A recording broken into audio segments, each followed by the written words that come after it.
You who don't know me. I am so glad you're here.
Hi, everybody. I am so excited that you are joining us online. We are just about ready to start. We're just a few minutes out, but thank you so much for joining us. Yeah, we'll be with you in just a moment. We'll get started here.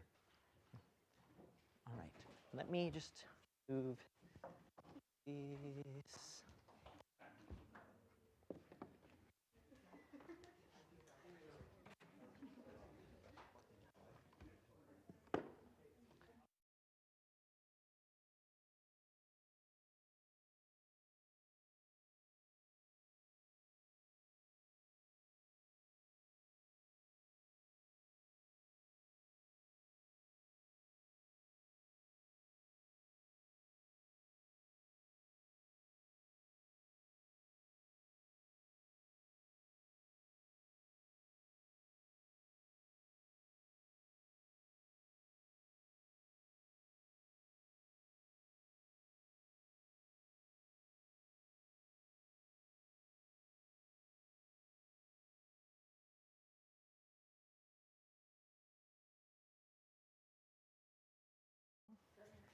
Awesome.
Of course, we'll be showing you how to do it, and I will need to grab a canvas real fast.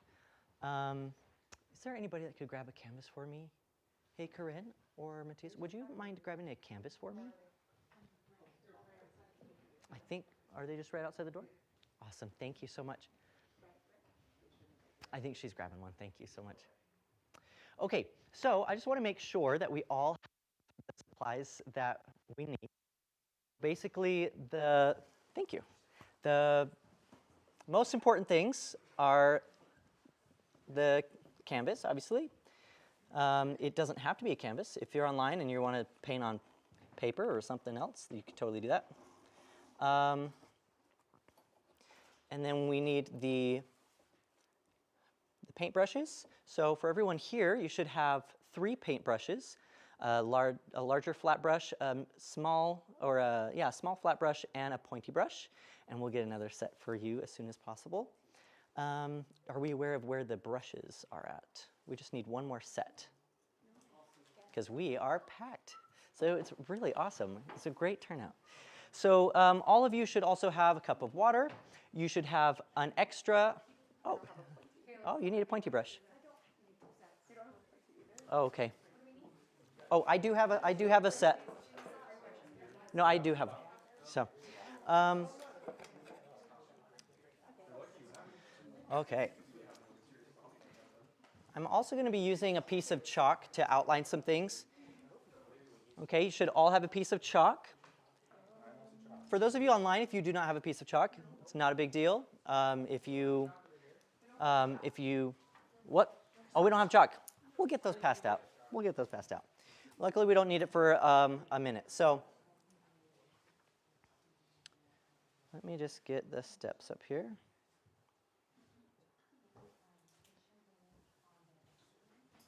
Okay. So I am curious to know how many of you are painting with me for the first time. We've got a few. Awesome. And great. This is like a half and half mix. This is awesome. And I would love to know, online as well as in person, how many of you would consider yourselves to be painting for the first time ever? What? Not you. Anyone here? You all have some experience painting? What about online? Do you guys have experience painting? Is anybody painting for the first time? Please feel free to chat, send a message. Let us know. Painting walls, you know, it's a little bit different, but okay. So you guys, you can find the steps online. I believe I emailed those out to everyone. If not, don't worry. It's something that is not so important for us to be following along with, because I will show you every step. I will walk you through everything. And if you have any questions, please feel free to ask. If you have any questions online, please chat those questions. And we're going to get started. Basically, we need to remember that water is going to be our friend. We're going to use the water a lot to help us mix things. So what we're going to do is we're going to start with a background that is a pale green. Okay, so what we're going to do is I'm going to take a blob of white. I'm going to take a blob of white. Actually, it might have a little bit of green on there, but I'm going to take that. I'm going to set it aside, and then I'm going to grab some green. Yep. Okay, there we go. I want to make sure you guys can all see it. Awesome. I'm going to get a very pale green.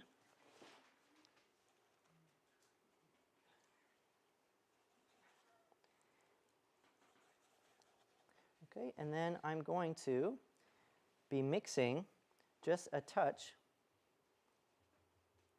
of, oh, did you guys get orange? Yes. Awesome, okay. I need to grab some orange, but I can just use red and yellow.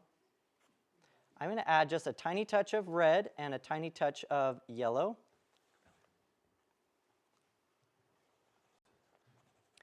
To that color.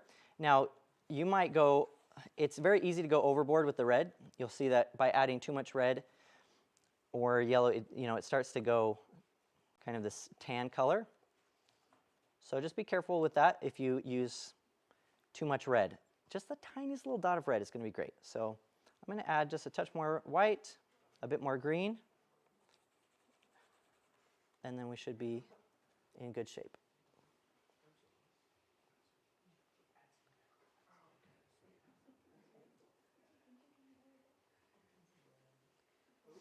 Okay. Now, it's going to be kind of a light foresty green. Oh, thanks.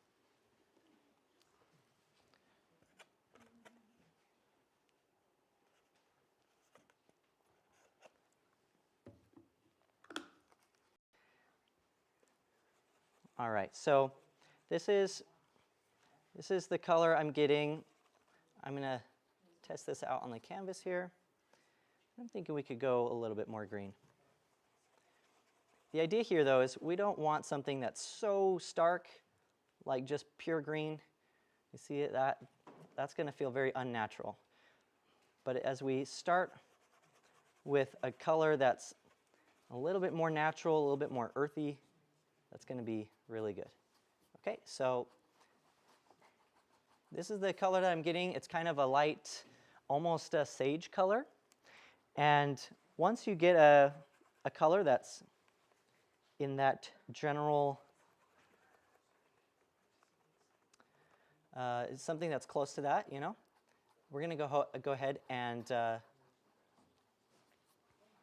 paint the entire canvas. But we need to make sure that there's water mixed into this color. And we want to make sure that it's fairly pale, because as we go, we're going to get darker and darker. As things are farther away from us, they get more pale. And so we're going to start off with the things in the distance, the things farther away from us, and then we will slowly add the things that are closer to us. And remember that a little bit of water mixed into the paint is going to really help that paint spread and go a long way. Okay, so essentially the color is a touch of orange mixed into the green and white. And I'm needing to mix mine again. It's not a big deal if it's not the exact same color, if you end up needing to mix more. But I am going to make sure that I've got it light enough. I think I need a little bit more white.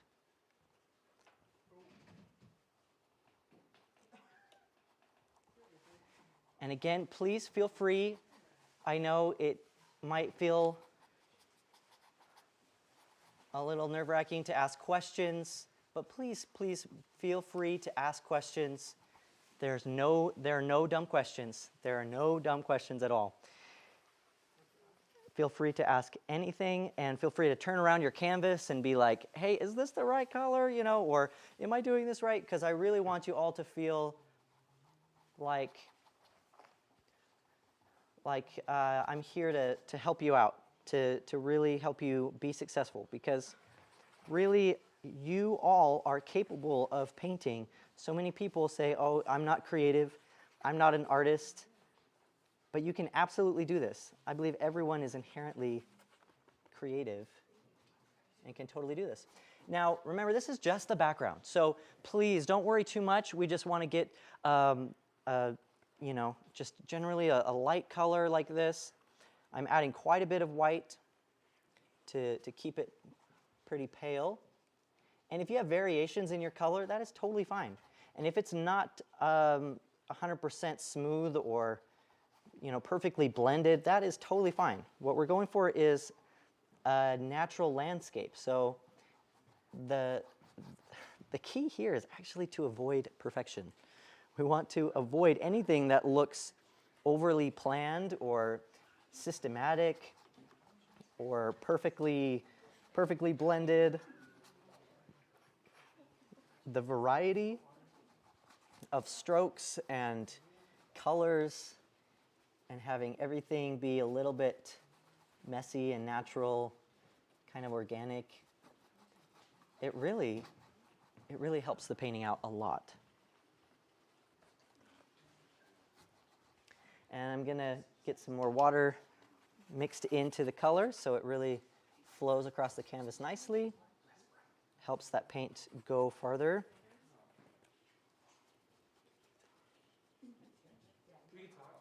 You can totally talk. I am so sorry.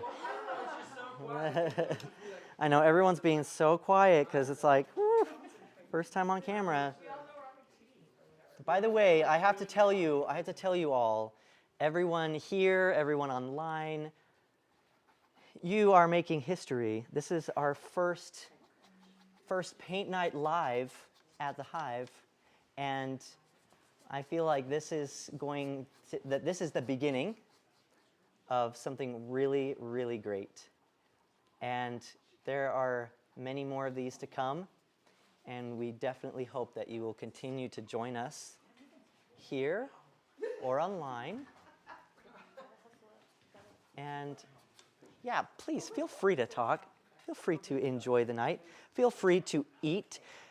I'm the only one mic'd, so you can be crunching on chips or drinking, soda, and you don't have to worry about it being picked up on the mic. So feel free to breathe and be yourselves. Yes.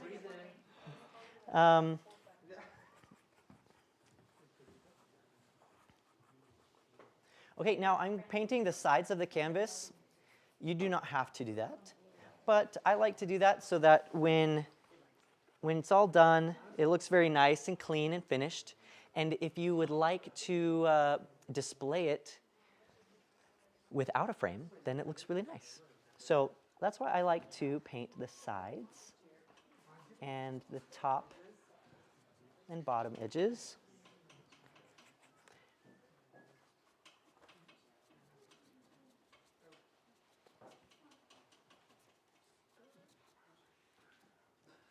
Again, if any of you have questions online, please let us know.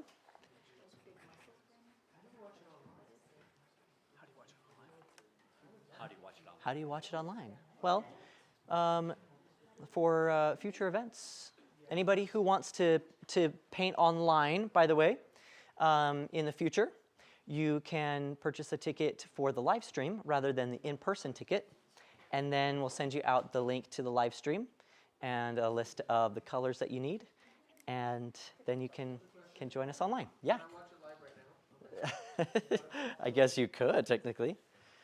Yeah, you could watch it live right now, but maybe turn the sound down so it's not throwing us off, because there might be a slight delay or something. It's gonna really weird me out.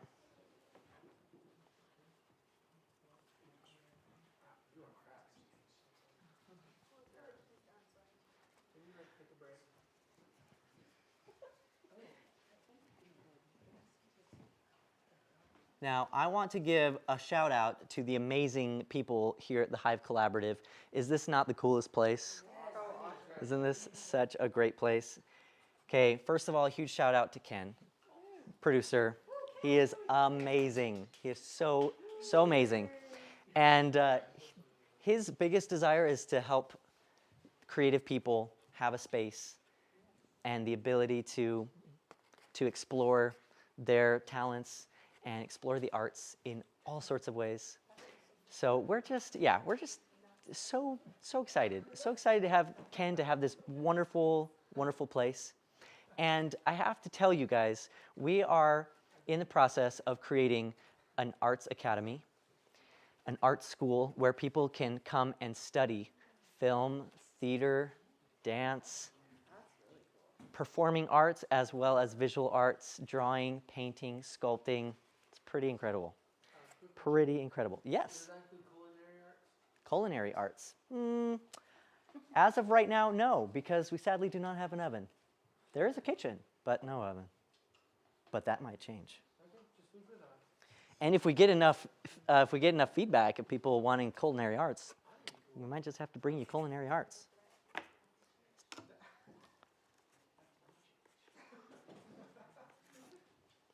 Is there anybody that could spare a paper towel? Because I think the paper towel roll moved. Just even a piece of it. Okay, awesome, thanks. Okay, how are we doing online, people? How are we doing?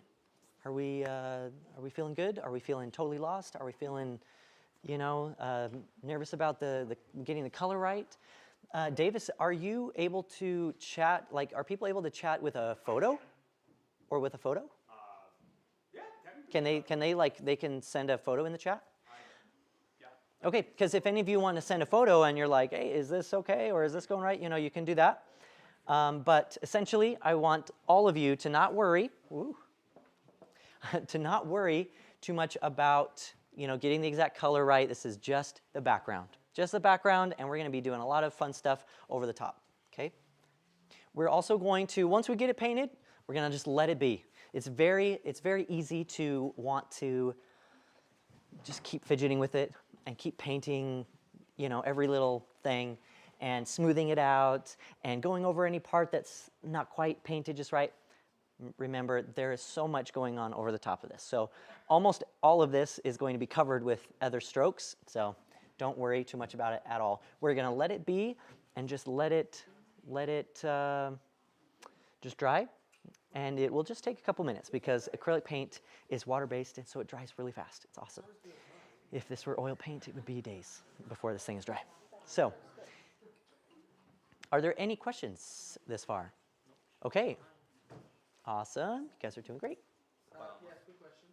Does it matter if we paint up and down or side to side? Can we mix it, or will it change the product? Okay, that's a great question. So as far as the strokes, I've been doing... Get the question. Yes. So as far as the strokes, it does not matter if you do up and down strokes, left to right strokes, or crisscross strokes. Especially for like this background, there will be elements where the strokes will matter, like a tree or something where you want it to be up and down vertical, or other strokes that you'll want to do like little dots for foliage and things like that. But for this step, you can do any type of brush stroke. That is a great question. Thank you. You're welcome.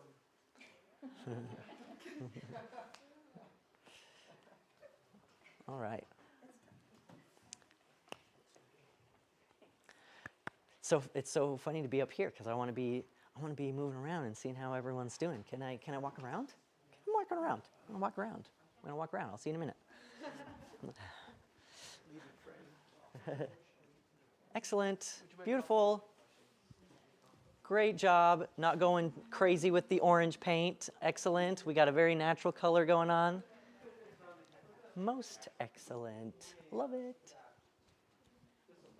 Wonderful. Now just remember that a little bit of water mixed in will help that paint to flow and come off of the brush easier.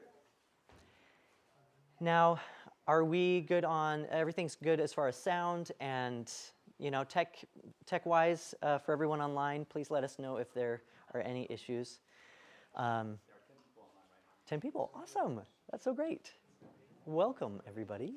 I'm so glad you're here. So glad. Now, once you are done with this step, please, we're gonna wash the brush out, and I'll tell you a quick way to help keep our water cleaner for longer, and that's just by quickly dipping the brush in the water, just like that, and then getting most of it off on the paper towel. Most of the paint can just be wiped off on the paper towel, and I'll do that a few times until most of that paint is gone. And then I can brush the bottom of the cup back and forth and get any extra paint that's hiding in there in the bristles. And that way, the water will stay clean for a lot longer. So we are just going to let this be for just a moment. We're going to hang out for, just a couple minutes, make sure it's dry. And I know a couple of us are still finishing up, painting edges or, whatever it might be. So, you want me here? Good? Okay. Wonderful. Let me take this down real fast.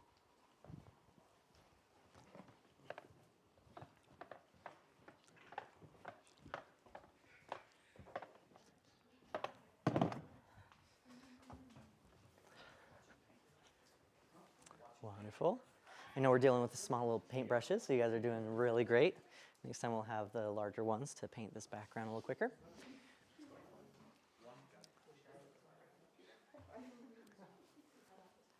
Okay. Now, I will just show you what we're going to be doing. I know that for some of us, the background layer is not quite dry yet, but I'm going to show you how to mix the the color that we're going to use. It's just going to be a little bit darker than what we used. It's going to be very similar to the color we just used. And so while we're waiting for this to dry, we'll go ahead and mix the color. Oh, I'm still going to use the larger brush out of the three. And so I'm going to use that same color, that pile of paint. For some of you, you may have used it all up, but I'm going to just still work in that area where I'm going to mix some more green, some white, and some orange, but not as much white this time. We're going to do more green and orange. There we go. Awesome.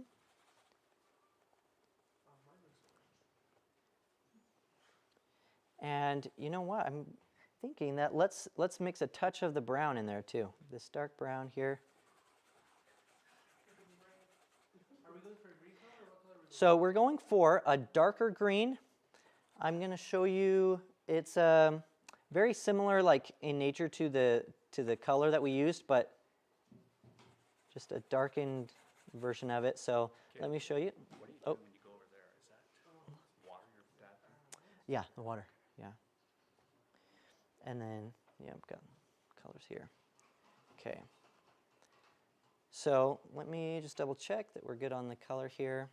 I think that's looking pretty good.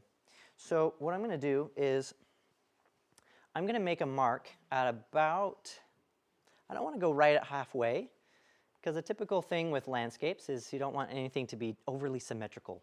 So we're going to go just above the halfway mark a bit, maybe between, maybe about 2/3 of the way up, or just a little bit lower than 2/3 of the way up. It's really, it doesn't quite matter really, but that's what I'm going to do. I'm going to say, let's see. Yeah, 55% up, 57.5% up. I don't know.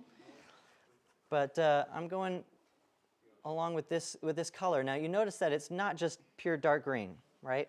That's the dark green, just as it is, right from the tube on the on the plate that we have here. And I know that everyone is, online is probably using slightly different colors. So if you're not, using a green paint that's this dark, maybe it's much lighter.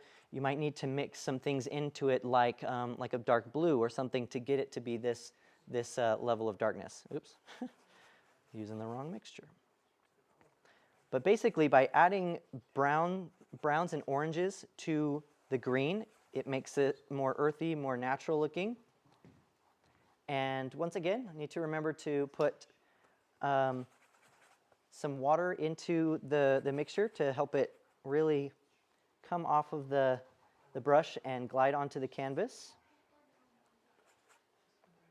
Do we want this line to be super straight? Good question. I would say get it as straight as possible, meaning that like it's going to be coming off of the edge of the left and the right side at the same point, but at the same time, like the in between, everything in between that could be slightly bumpy, and it doesn't have to be a clean line, but generally we want it to be a straight line. Good question. Okay. Now I want you all to remember that as we go throughout this paint night, you're going to have to not judge yourself too harshly. Okay? Remember that for many of you, this may be, it may be your first painting. It may be that you've painted a few times before. It may be that you've painted many times. But either way, any of those, any experience that you have, it doesn't matter. You still need to be patient with yourself, be patient with the process, be patient with everything going on, because the paint sometimes has something different in mind than what you might picture in your head, and it might be a challenge to get that picture out onto the canvas. Also, you might be looking at the person next to you and seeing, oh man, I wish my painting looked like theirs. Or you might see this and be like, oh, how do I get it to look like his? Or mine looks so different. That's great. That is totally fine. Lean into that and make it yours. Of course, as you follow my lead, I'm confident that you'll have a finished painting by the end of this that you're happy with. We are going to go all the way down. Great question. How far down are we going? We're going to go all the way down.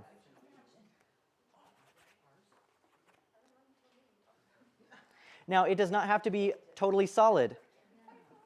It can have some of that light color showing through in some areas. In fact, that's great because we don't want this to look too much like it was just stamped on top of the light background. So the more that you can let these colors sort of interact with each other, the better. So you'll see that there are still some areas in here that are letting some of that light color show through. You might find some strokes here on my canvas that are maybe have a little bit more brown in them, a little bit more orange, or a little bit more green than others. It's fine. The variety is really important to helping us get a good natural looking painting.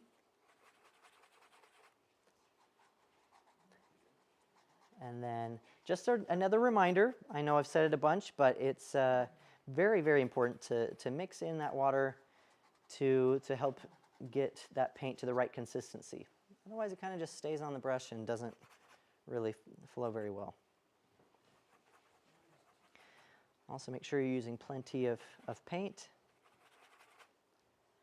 Don't be shy. There is plenty of paint to go around, so make sure that if you need any more of a certain color, feel free to come and grab it, or pass it down. Be a pal.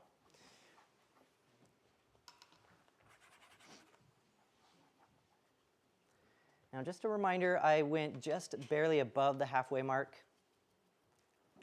with this line here.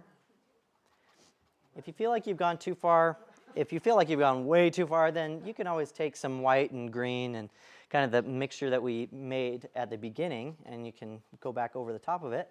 That's the nice thing about acrylics, is that they're very forgiving. They're very forgiving. It's nice. Once things are dry, you can paint over it with virtually any color, and it will cover up what's underneath. It may take a couple of layers, but you'll get it.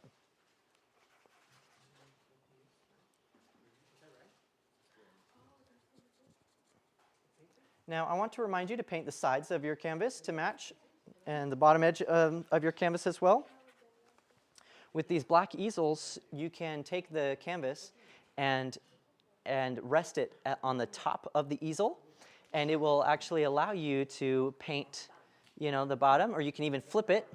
You can flip the canvas and then paint as if it's the top edge, and then flip it again. You know what I mean? So that way you don't have to be trying to paint like this, You can just boop, paint over the top like that.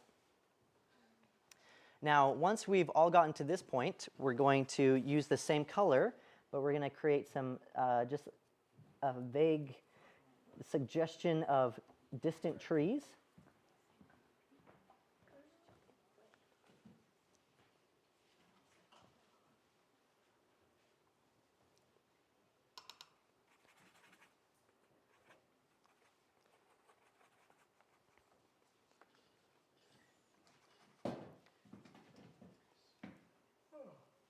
Okay, and I'm gonna just let that be.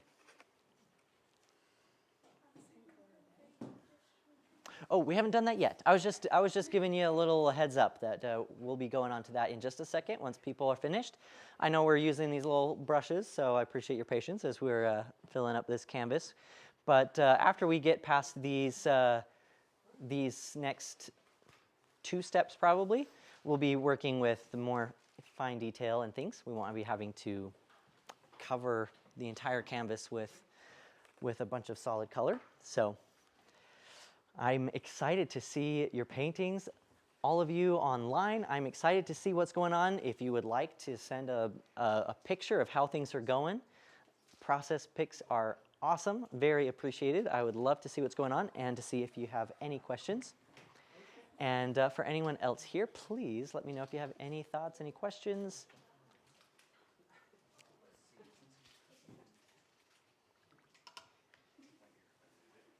And again, feel free to enjoy the snacks, the drinks. Please help yourself. Feel free to get up if you need to. The restrooms are just out that way and to the left, or there are some here out this way and to the right. Yeah. Would you like me? Oh, would you like me to be closer? Oh yes. Okay. Okay. Oh, awesome. Okay. Cool.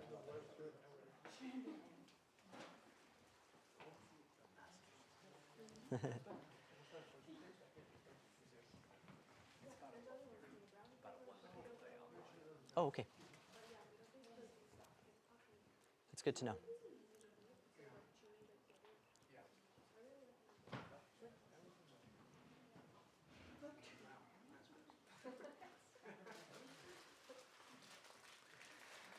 All right. I'm hearing bags open. That's a good sign. I want to hear that. I don't want you all to be afraid of eating snacks when we have snacks. Okay. So here's what we're going to do now, everyone. Now, it is okay if you're still working on the previous part or the previous step. Just try to hear, try to listen to what I'm about to tell you. We're going to be using the same color, so it's really not too tricky. What we're going to be doing is just adding the suggestion of trees here by using this color, but we're going to be, instead of using the brush with its full width, although I guess you could have some thicker trees like that. Oh, yeah. Let's see. How's the best way to do that? Yep. So, so instead of using the full width, I tilt it like this and get a thinner line. So hopefully that makes sense. Instead of using it like this with the full width, I tilt it and get a thin line like that. Does that make sense? Could you repeat that step, please? Yeah. For real. Yeah. No, I can. So we've got, instead of holding the brush like this and getting the full width, although you definitely could do that and have some distant trees that are bigger or wider, you can also tilt the brush and get a thinner line. Okay, sweet. Like that. Okay? All right, so you can have a variety, and I'm going to sort of brush back and forth over these to sort of soften them. We really want them to feel almost blurry. So the more you kind of brush over them, they'll start to lose their definition and have this sort of this blurry, diffused look. And they definitely don't all have to be the same color. So you might see here that I have a little bit more brown in this brush stroke. I have a little bit more green in this brush stroke. It's totally fine. Totally fine. This is just supposed to hint at trees way in the distance. And I invite you all to try to make sure that you don't have any perfectly distributed lines of trees. If you separate them all perfectly evenly, then it looks a little bit more systematic, less organic. So remember, a variety of size as well as a variety in the distance apart. Some could be grouped together. You could leave maybe a wider space. And we're going to go. Yes, great question. Are we going from the horizon line to the top? Yes, we are going from this horizon line here all the way to the top of the canvas. You can even continue those trees onto the top of your canvas if you would like, the top edge. You do not have to, but that's up to you. And we're just going to go all the way across with this. And remember that you can have some parts that show a little bit more of that light background. But you can also fill in other areas. That's totally fine. We just want it to not be too sparse because this background should feel a little bit darker than just this light green. And that is because when we do rays, a few rays of light shining here in the background, we want those to really pop, to really show up. And that in order to get that to show up, we really need somewhat of a dark background. But of course, we're not going to paint just solid dark. We really want some of that beautiful light green to show through. Yeah? Another question?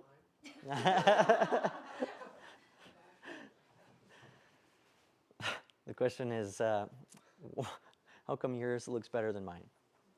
Well, you know, I haven't seen yours, so I really don't know. Plus, beauty is in the eye of the beholder, right? Art is subjective. So, you know what? I think it's just an opinion. I think yours probably looks wonderful. And what was that? Oh, there's mine. There you go. I'm. He's got the side. Oh. Oh. What was sideways? Why sideways? His is sideways. That's what you're saying? Well, let's just say, okay. So I have to say, okay, I'm putting you on the spot here. My brother Jake is awesome, and he comes to paint night sometimes, and it's really awesome to have him. And one time, he did his entire painting on the back of his canvas. Yeah, we were in that class. You were there. Were you sitting at the table, at the same table? With him. Uh-huh. That's amazing. So, yes, you were there for that. And he painted the entire thing on the back of his canvas. And then, in order to, you know, he's not really the conventional type that just, you know, goes with the flow and does what everyone else does, right? So he decided to finally be like everyone else for the final group picture and show his canvas, you know, the front of his canvas for the picture. And of course, none of us saw his final painting because it was on the back. So even in his effort to be conventional, he is not conventional. But that's amazing. It's so good. How do you soften it? Oh, just by brushing like over and over again over that same stroke. With that same paintbrush? Yep, with the same brush. Just it's like you apply the stroke here. Let's see. Let me get some of that color. So you apply the stroke here, you make the tree, and then you just brush over it again. If you have lots of paint on the brush, you could do a few trees, you know, to get to get most of that paint off, and then you brush over back and forth to kind of soften those up. Yeah, so that was a good question. How do you soften up the trees? That's how you do it. How do you develop more self-confidence with your painting skills? Ooh, great question. How do you develop more self-confidence with your painting skills? Keep coming back. Yes, keep coming back. Keep painting. Keep painting. Keep doing it. Practice, practice. But at the same time, I feel like practice does not make perfect. It makes permanent. So you got to make sure that you're practicing. I don't want to say correctly because this is art. You know what I mean? It can be very subjective and very like. You want it to be loose and free and be able to do, you know, what you want to make and be an expression of who you are. But remember that if you want, for example, to paint a realistic scene, there are techniques and methods to get there. Doesn't mean that there's just one method, but there are definitely, I wouldn't say rules, but techniques and methods to get there. So learning those is really helpful. And also having some feedback, having you know, a guide to give you feedback on your work is really very helpful. But of course, the main thing is diving in, trying it out. Yes, do you have a question, or a thought, or a feedback? I just want to add to that. I think that what you said about not judging yourself too harshly will give you lots of confidence. That is so true. She said she thinks that not judging yourself too harshly is also a key to developing more confidence in your painting skills. That is so true.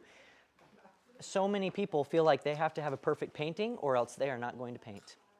And they get stressed out with the process because if they do have the courage to dive in and try it, sometimes they are frustrated because it's not turning out just right. So please be patient with yourselves, be kind to yourself, and remember that the more you do this, the better you'll get, and the more you ask questions, the more you analyze the paintings that you see from other artists. If you go to a gallery and you look and you study those paintings, not like you have to necessarily study what somebody tells you to study. What I did was I just looked at paintings for hours, honestly, as a kid, which probably is not the most exciting thing for a lot of people, but it was exciting for me. And so I just wanted to figure out how are they doing that? What are they painting first? What are they painting next? What colors are they using and all of that? So yeah, definitely something you want to do is see what other people are doing, and you don't have to copy them, but you can learn from them. And you can definitely put your own spin on it. Which is what I want you to do tonight, is feel free to give this painting your own look and feel and vibe. And if you want to do something different, for example, I'm doing mostly straight trees up and down, but you could do ones like, you could have one that's kind of leaning, like so, right? You could put more detail in there if you'd like. I'm not going to put too much detail here, but go ahead and have fun with it. But also remember that there are other steps that are going to be going over the top of this, so don't worry too much. We're just going to set it down. It's okay. Did we? What did you do? Oh, by the way, with these easels, if you have a problem with the easel, if it like falls on you, it might be that it just needs to be, the leg needs to be extended out straight and the knob twisted tightly. So just be aware of that. Okay, I'm gonna just paint a little tree, happy little tree, on this side here. Yeah. When are we taking the lighthouse? The lighthouse.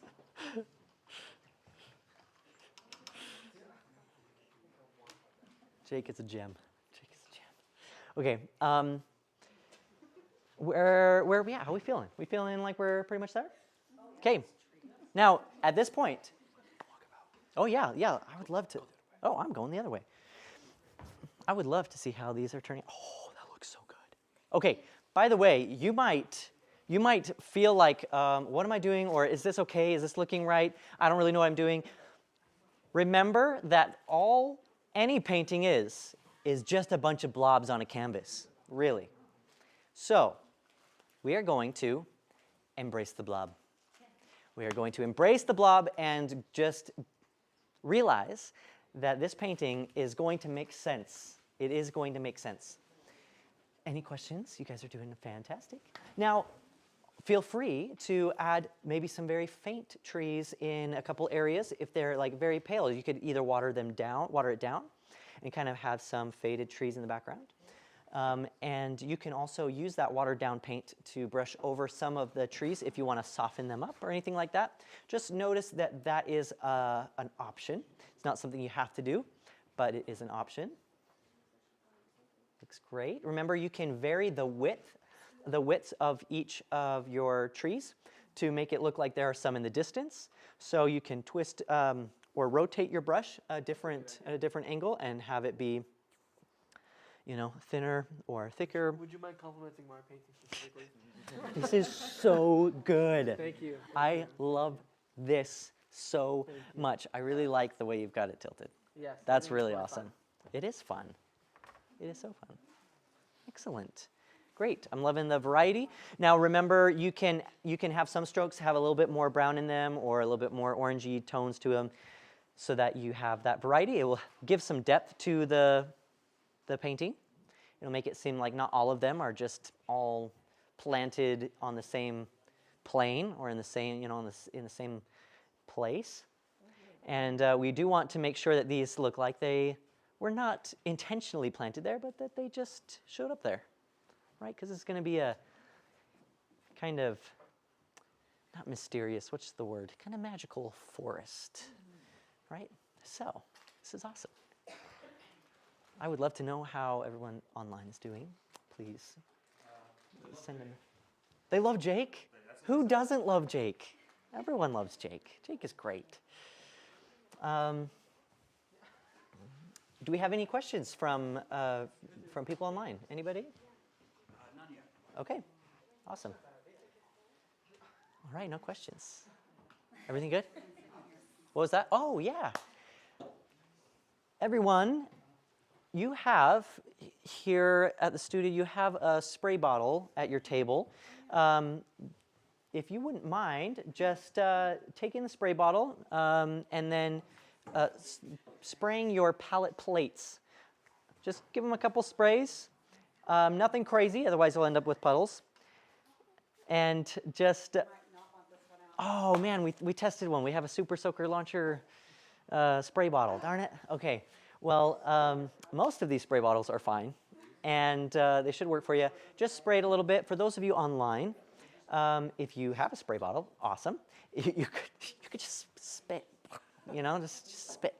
No, you could, you can spray it. You can sprinkle some water on it. You can, whatever you can do to kind of keep those paints alive. You could even just mix a little bit of water into some of those colors. That might take some time though, but if you can try to keep those paint colors alive, then that is fantastic. Some of you might be dealing with jars of paint, and maybe you can just put the lid on, I don't know, but we're going to try to keep those paints alive as long as possible. So, thank you so much for the reminder. Okay, we are going to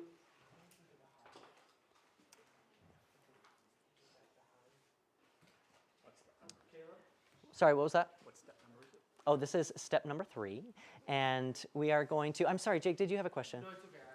Okay, we're going to go to step number 3, and what I'm going to do is we're just going a little bit darker than what we just did. Same color, luckily, so not too much mixing, but we're going to mix a bit of brown. Oops.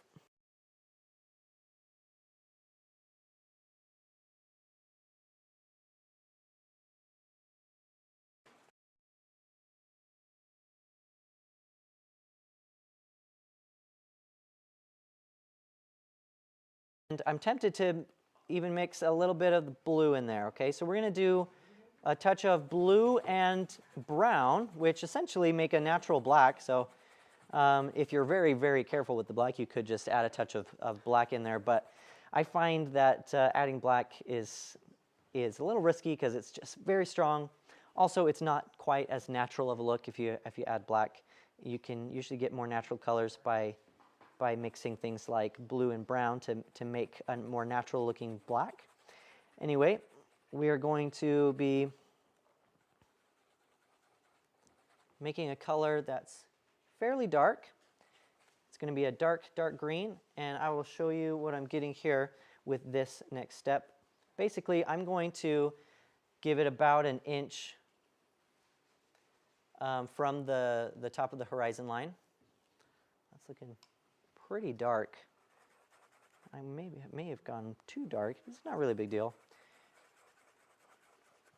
So here's what I'm going to do is I'm going to go about an inch down, and I'm going to do a stripe across. Add a little bit of water to this to get it to flow, and I'm going to brush that across as straight a line as you can get, but it doesn't have to be perfectly crisp on all the edges or anything, but just straight across. Not super slanted or super wobbly, but we're embracing the blob here, We did not, it's fine. If you have shaky hands, I have shaky hands, and so we're just going with it. We're just, this line is going to be about an inch down and about an inch thick, an inch tall. So this color is green. We've got the green. Then I'm mixing some brown, equal parts brown and equal parts blue to darken it up. And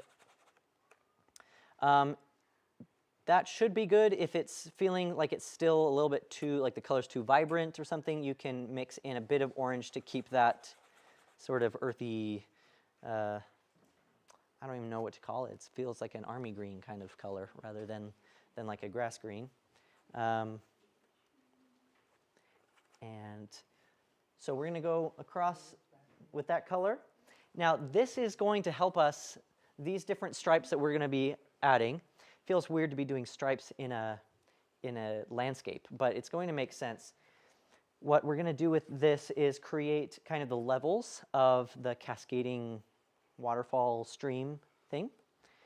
And so I'm going to go down now about 1.5 inches and do a stripe that's about 1.5 inches tall or thick, wide, if you're going this way. Same color, yep, same color, thank you. And so we're going to do 3 stripes with this color.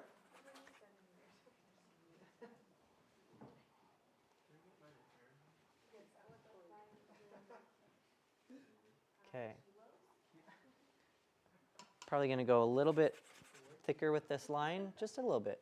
Caleb, is this the same color? Yep, same color. And where can we find a finished product? You want to see the finished image? I'm really kind of confused. Oh, I see. Yeah, if you want to see the finished painting, you can go to paintwithcaleb.com/gallery, and it should be there in the gallery. Ooh, did I put it in the gallery? What was that? Is that the Hive website too? It's not. It's not on the Hive website. But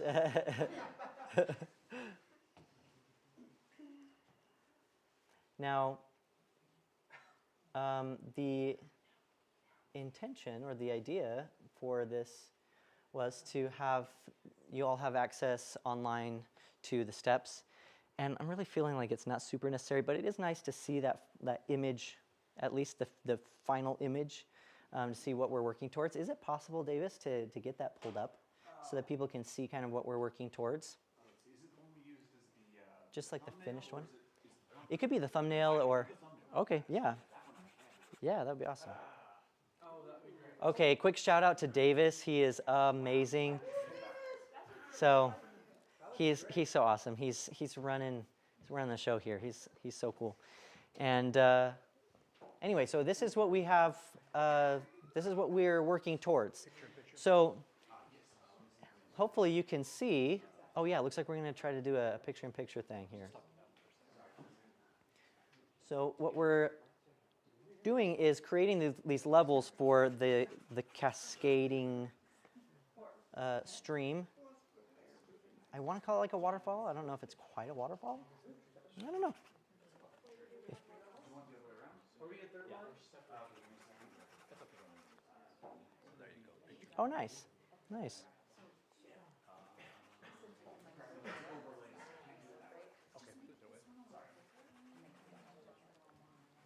Okay. So now I'm going to go down here and do another stripe, but it's going to be probably 2 inches roughly. Okay? And it's going to go all the way to the bottom. Yep. It's going to go all the way to the bottom. We're going to have three levels for this cascading stream. I need to get some water mixed into this color.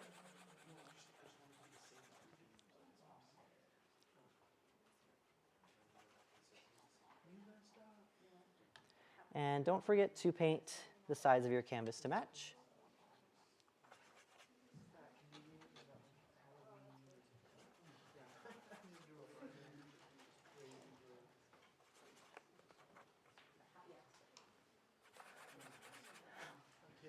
Yeah. Are we almost done? Wow.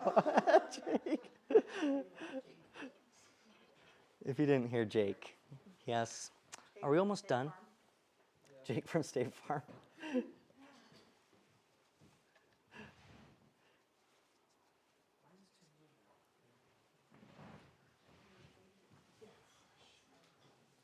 they be like super straight lines or does it matter? So it's not a huge deal if they are like wobbly in between, but they should be relatively straight across. I don't know if that makes sense. You'll see that like my lines in here are not super crisp and clean, but in general, they do go across at the same point. So, embracing the blob.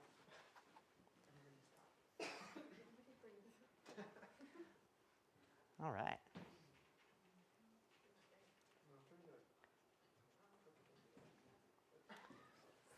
Now, how are we doing with that step? How are we feeling? How are we feeling? Let me come over here. How we doing? How we doing? I'm gonna walk around for a minute.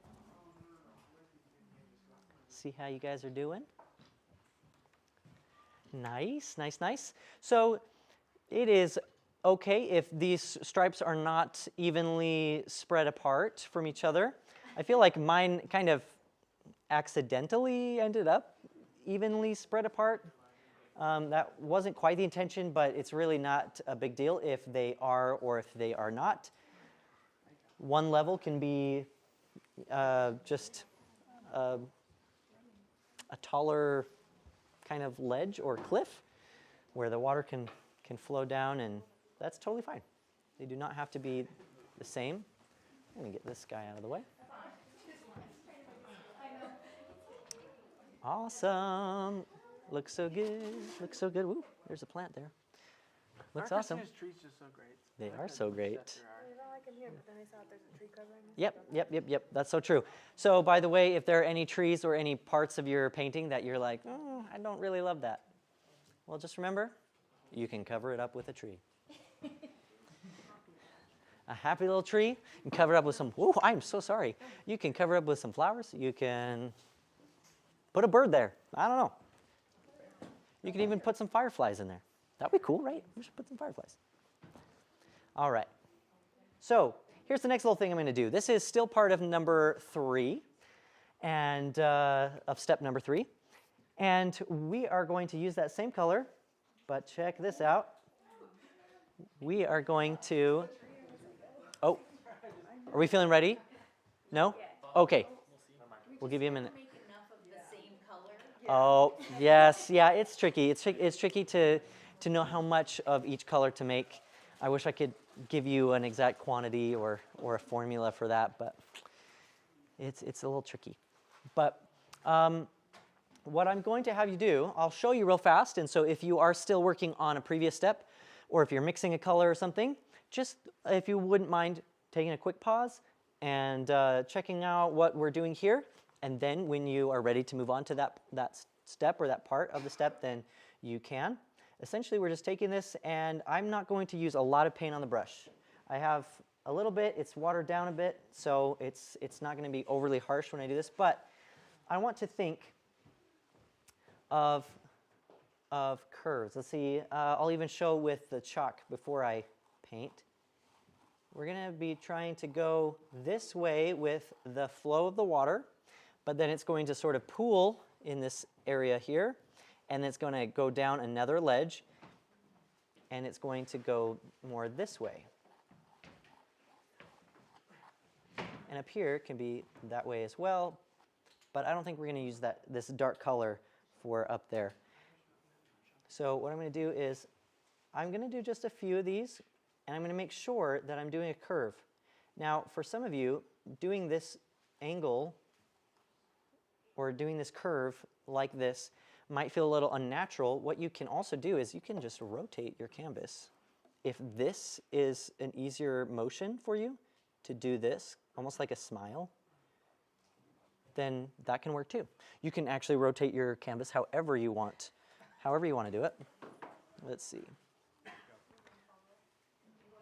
So we really don't have to go all the way across. We can just do the kind of the middle section. So just do that, and then feel free to kind of blend them out if you would like. These we don't need these to be harsh like stripes. Okay, these can be. This is just supposed to be a little bit of texture, a little bit of shadow in the flow of the water, and we're eventually going to be layering other colors over the top of this. but this gives us a little base, a little bit of some shadow. And remember, we do not want stripes that are evenly spread apart like you see here with this chalk. So instead of doing just following what I have with the chalk lines, I'm going to mix it up and do maybe 3 together like that, 1 separate, a couple here, and just let it be sort of random. And then I can kind of smudge it out if you want to kind of soften these lines. That way it'll look a little bit more natural. You can also use the full width of the brush and brush over areas like this very subtly as you start to run out of paint, and that will give just a blended, subtle sort of shadow.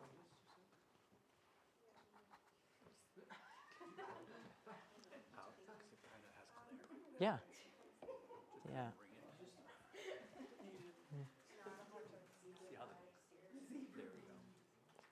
So there's a bit of a glare because we've got the lights on the wet paint. I'll try to move it. Yeah, there we go. Hopefully that helps to be able to see what we're doing there. Now, it's going to feel very strange, but it's going to make sense. It really is. It's going to make sense. It's going to look great. And once we have done that, there's no need to make it perfect or to do a million of them. But we're just going to throw some of those in there. Know that other things will be layered over the top, so don't judge them too harshly. And we're just going to let this dry. So even if you want to kind of blend them out with your finger, that can help them dry a little faster. That can get some of any kind of blobs of paint, can get those spread out and help this dry a little faster. Once this is dry, then we will start drawing or sketching with chalk. So I'm going to make sure that everyone here has chalk. If you've got chalk at home or a chalk pencil, anything like that, that's great. If you have even maybe a white pastel or something like that, it doesn't even have to be white, but sometimes if you're using chalk pastels, the color, the pigment in them is so strong that it might be hard to wipe away or paint over in some areas. But just know that you could try something like that, like a piece of just regular, school chalk, or a chalk pencil, something like that. You could also use a colored pencil, but it's not something that will wipe away. So you could paint over it, but the thing I love about chalk is that you can rub it off if you don't, if you want to change something, or once you're done painting, then you can just wipe off any excess chalk. Question online, are we using the same green color?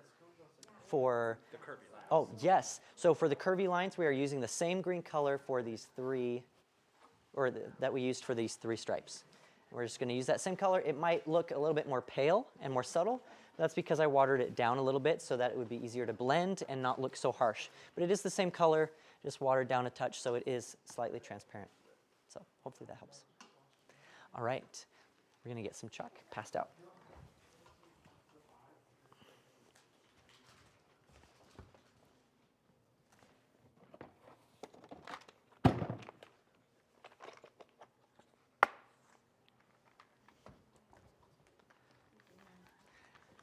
How's it going? Good. Now remember to try to get a variety of strokes so that they're not all lined up with each other. Try to avoid perfection as much as possible. I know it's hard for you wonderful people to avoid perfection, but for me it's quite... You're doing great. This is looking awesome. Okay, here are 3 pieces of chalk. If you could please pass those down. Oop, let me get you a better one. There we go. Oh, hey, awesome. Yes, I'm so sorry. I didn't actually know where this case was, so. We can actually, let's do it because these are kind of, they've seen better days. Okay. So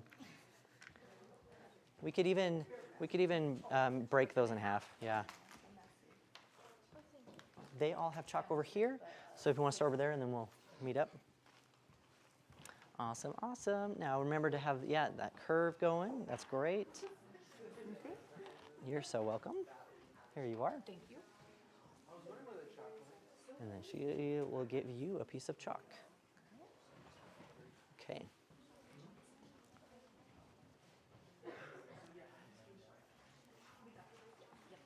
Let's see. Did this table get shot? Yes, they did. Steal water.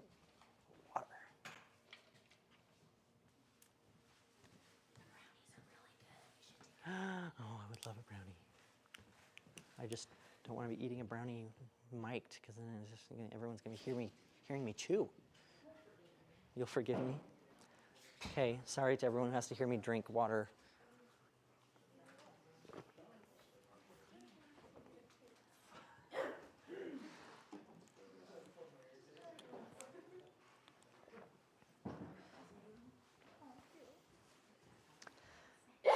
All right. How we doing? Doing good? Awesome, awesome. How we doing? Doing good? Let us know. Let us know if you have questions. Let us know if you have any feedback, anything. Let us know. We want you to know that we love and care about you, those of you online, and we want you to feel just as much a part of this as people here in person. Okay, how close do you feel like we are to having our canvases dry and ready to draw on top of? They don't necessarily have to be 100% dry, but if you kind of tilt it in the light a little bit, you might be able to see if there are any parts that are very shiny.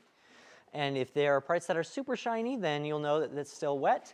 If you just kind of see a tacky finish where it's, you're not quite sure, you'll see that even though, let's get this guy out of the way.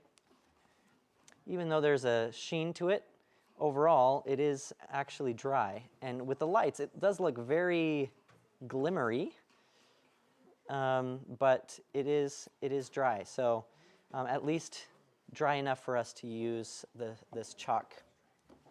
So we are going to sketch out the rock formations for our painting, and it's going to be very important that we forget any sort of analytical trying to keep them all nice and round and perfect shapes and perfectly spread out from each other, all of that, okay? We want to go random. Not so random that we're just like, with our eyes closed, just like, let's see where it goes. But we want to place them strategically in such a way that they don't look like they were strategically placed. Okay, so here's what we're going to be doing. So I'm going to start at the top at the horizon line, and I'm going to do a little bumpy line. It could be slightly above the horizon line or on it. It's really not a big deal. But this one is just going to do this thing. And it's going to go to about halfway, or just almost to the halfway across, just not quite. So hopefully that makes sense. And then from there, we are going to do a bump or a rock that comes down. Now, the tricky thing here is that everyone has stripes that are slightly in different places, okay? And that is fine, that's great. So the rocks really do not have to look just like how I'm doing it, and it won't make sense to do it just like I'm doing it, perhaps because if I connect this one or have this one slightly overlapping this one on the top, the thing is here, I would like to bring this rock down to the top of this middle stripe, because I want for this middle stripe to be where the land is flat and the water is sitting flat on top of that. So the rock is sitting on this flat-ish level of ground here, rather than just being stuck in the middle of this cascade here. Now I'm also going to add a rock over here. We're going to have lots of overlapping. That can add interest and depth and dimension. We're going to add a rock here. And the interesting thing about this guy is that it can be partially coming down into this cascading area. Why Also, just so you know, you're feeling so lost?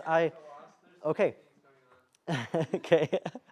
All right. So with the rocks, I'm going to tell you right now, I'm going to show you how I'm doing the rocks, and you can follow along. You can copy those if you'd like, but know that essentially you can do them in your own way. The key here, though, is to create areas on the left and the right that are large enough that they will be able to have trees and lots of flowers and things like that. Now, I also want to show you that with a little bit of water on a clean brush, you can just wipe away any unwanted chalk lines. So if you go, oh, I don't really like where I placed that, or if you have some crossing over where they shouldn't be, you can erase it. You can clean up any lines that you want, just with a little bit of water on the clean brush.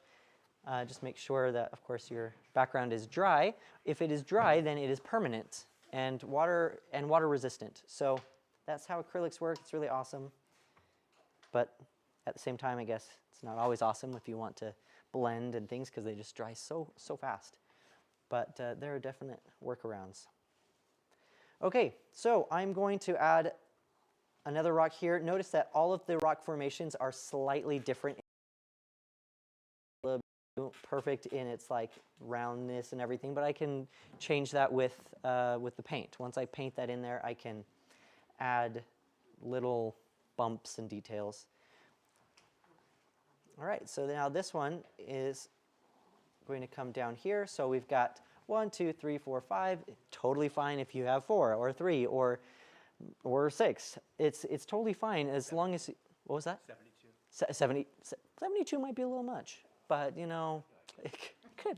Yeah, I mean you could. It's your painting, right? It's your painting, okay?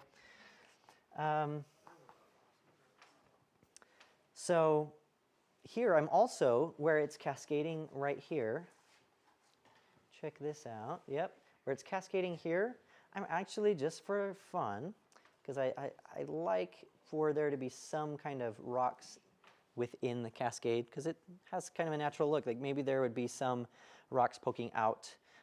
So I'm going to have a little rock kind of there, and maybe the water is going to be flowing over the top of it. I'm also going to be adding a couple of rocks here, sort of in the, kind of in the middle. Doesn't have to be, doesn't have to be smack dab right in the middle.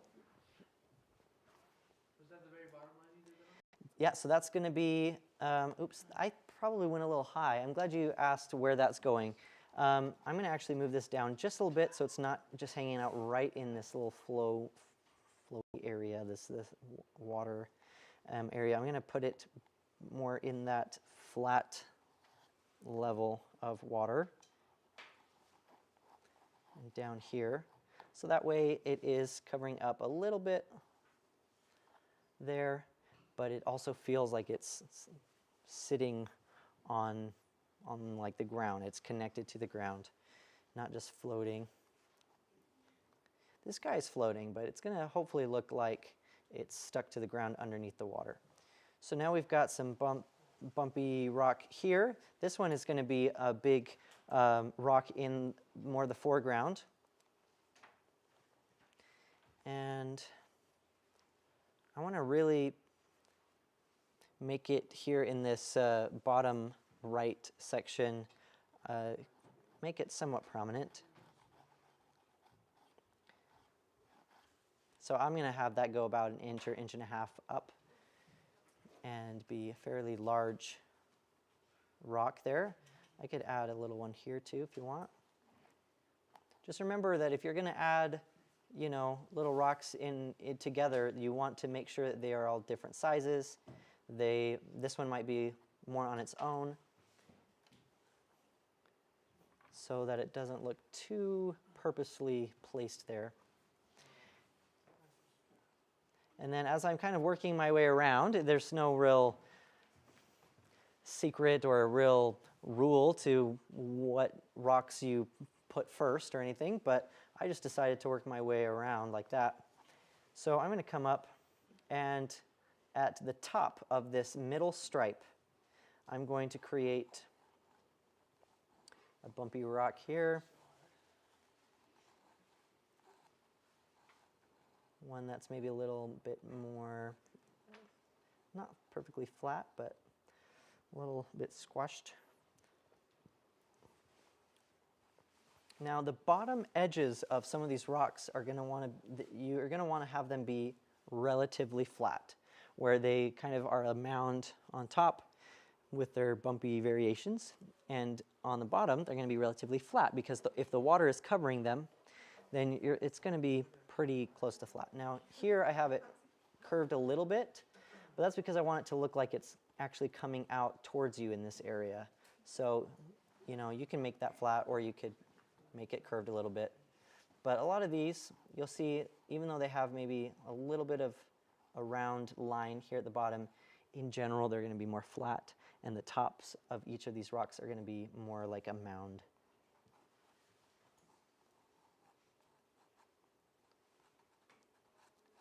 Now, remember, once we start painting, these are all going to be covered in blob. So, do not be overly precise. Just know that we're embracing the blob. It's going to be just a loose kind of sketch here of where we want to put rocks, but it does not by any means have to be super detailed with every little lump that we want to put in those rocks outlined. It's going to be something we just put in with the paint. Yes, Jake? Could you come and give me specific advice on my painting? Sure. I would love to. I'll be right back.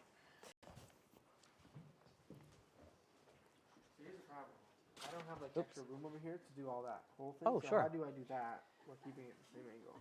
Well, the lovely thing is that you can adjust it. You know, it doesn't have to be just like that, just like what you see up there. So what I would do is maybe well, I guess the waterfall could be coming from here and then make its way. Yeah. It doesn't have to be coming straight. So that's pretty cool. So I was gonna say maybe you can move that back, but you really don't have to. I can. Well, I was just saying that maybe have it this come can from be. this way Yeah, it could and be this kind of way. flowing down there. So you may want to make this rock a little smaller so that more water can be seen there. Okay. And then you'll see like a kind of a path. You Okay. know, it'll be like going this way, then this way, and that way. Okay, sweet. Yeah, so I think that's good. As far as the rocks go, I think looks more honestly, bonus no, I think it's going to be great. So you have this rock, and then just maybe add Yes. like another one Up there to make it up better. there. Okay, Yeah. sweet. And you might want to go up there too, but you can always do that with trees. Do you want to do that? No, no, no. You got this. My goal is to never touch people's canvas. I want you to go away from paint night knowing that you did every bit of it. We got a question. Online. Okay. What's the question? Will you save a cookie for Danielle or a brownie? Daniela, sweetheart, love of my life. Bring me home a brownie. I will definitely bring you a brownie. Bring you 2 brownies. Because that's how much I love you. Can you bring me brownies too? You better get your own. Jake, you got to get your own brownies. Yeah. Okay, but I do love you too. But get your own brownies. It's a very affectionate teacher over here. Okay. Hmm? Sure, sure. So, once we have done that outline, we are going to fill it in with some basically black paint. Now, I don't typically like to use just pure black paint in a landscape. You don't really see black in nature that often. Maybe in some rocks you might see it or something like that. Of course, we are painting rocks. But a lot of times, artists will not have black even on their palettes. They will typically just mix colors like brown and blue to get a more natural black. But we're going to just, to make it simple with our mixing and everything, we can use the black, but we can mix in a touch of green, or we can mix in, oh, yep. I'm going to mix in maybe a touch of green to kind of help tie in all of the colors that we're using. Not that we want green rocks, but we're going to have maybe a touch of green in there. We can throw in some blue. The point here is not to get the exact color mixture that I am telling you right now. There may be other times throughout the painting process, either in this painting or others, where I might give you a very, very specific color mixture. But essentially, we just want for this color to not feel like jet black, almost like a piece of clip art was just stamped on there. So we're going to be filling in these stones, and we just don't want them to feel like it was just placed on top. We want them to really feel like they're part of the scene. So I'm going to add some brown to it, and that brown is slightly lighter in value than the jet black. So it's going to lighten it up just a touch. You can add a little bit of green, maybe a touch of blue, whatever. But essentially, I'm getting something that's like a dark, dark charcoal color. Okay? So, yeah. Moral of the story, not pitch black, something like a dark, dark charcoal gray, or a charcoal-y kind of black color. And I'll show you here what I'm getting. I'm also going to use kind of dabs and dashes to fill in these rocks, rather than filling them in solid with, you know, every stroke just being thick paint. What I really want is texture. It's so important to have a natural, in order to have a natural looking painting, we have dots and dashes and dabs and things that make it look organic. So I also like to rotate my brush as I fill these in, like this. Kind of rotating the brush back and forth, sort of spinning it as I go. That helps me get some organic looking strokes, and allows me to not repeat the same stroke over and over again. Because you might, if you're not careful, you might end up being like, okay, here's this, here's that, and then you get just a very systematic set of bumps. And what we want is something very random. And the way you get random is sometimes just literally letting it do its thing and not really caring exactly which direction it's going. We want lots of little dabs. Now, it's tricky because we have these different levels, and we have these different sets of rocks. So in order to differentiate them and not have them all just blend together as one big blob, you can paint up to the chalk lines, but you don't necessarily need to cover those chalk lines.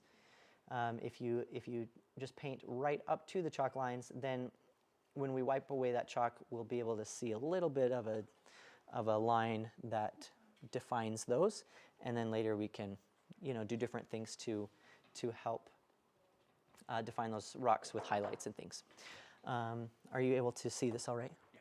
Do we do the sides as well? Oh, yes, the sides. Thank you.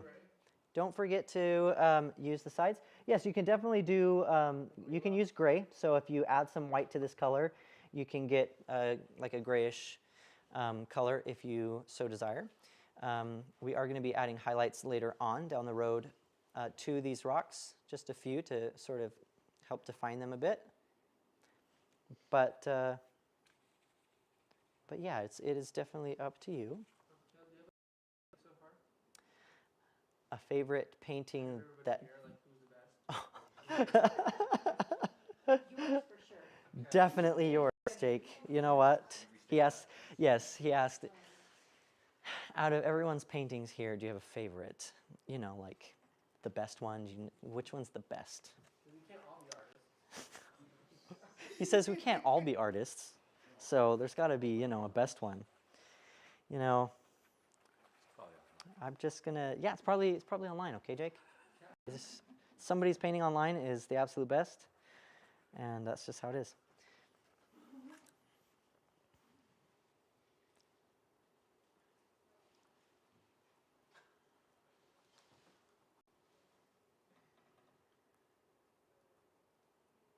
And Jake, I have to say that yours is the best diagonally oriented painting out of everyone in this room. Sweet, thank you. So you should be very. It's also the worst. I wasn't going to go there, but yes, you're correct, right? It could be the best and the worst, I guess. Okay, so now we're just going to fill in fill in the rocks with this color, and then I will show you a couple other things that we'll do with this color. It includes trees, but very simple trees. Because I know, for example, I know Shauna over here, she says, I hate trees. I hate painting trees. They just don't turn out right. She gets very frustrated sometimes. Right, Shauna? It's hard. It's hard. But I have to say, Shauna, the last painting you did, your trees turned out awesome. Am I right? Come on. Trees were easier than pine trees, though. I hate pine trees with a passion. Now remind me what painting we did that with the trees. It was the temple one. So we did Saratoga Springs Temple, and her trees turned out beautifully. And it was really nice to see you feeling like, hey, I don't hate all trees that I paint, you know? I don't hate all of the trees I paint. I'm telling you, it's so cool. The more you do this, the better you get. The same thing happened with my sweet wife, Daniela. She painted a Northern Lights scene with me as our first paint night together. And it was one of our first dates ever. And she did a great job. She did a beautiful job, and anybody who sees it would not be able to tell it was her first painting. But she has now about 70 paintings. And you can see, it's so cool, as you see them all together, you can see the progress that she has made. And you can see pine trees that she painted during her first paint night. And you can see the pine trees that she did, you know, in her 10th painting. And you see a huge difference. And you can see that something clicked. And then all of her trees from there on out, those pine trees just look beautiful. And any painting that has pine trees, it's amazing. So it's really cool. Just please remember, everybody, the more you do this, the more it clicks. And the more natural it becomes, it'll become more like second nature to you, even though at first it might feel very, you know, it might feel frustrating if you can't get it to look just the way you want it to look. It can feel a little, you might feel a little uneasy, being like, is this good? Is this not good? I don't know. But just know you'll really get the hang of it the more you do it. Are we doing both sides? Yes, so we are going to do both sides. Yep, good question.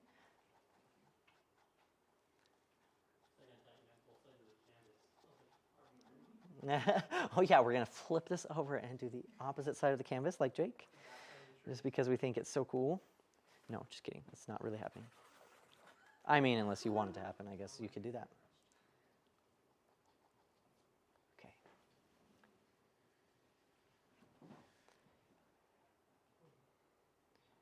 Remember, you don't have to be super precise and clean with all of these edges, because it's actually more natural looking if you kind of let it be blobby. Embrace the blob.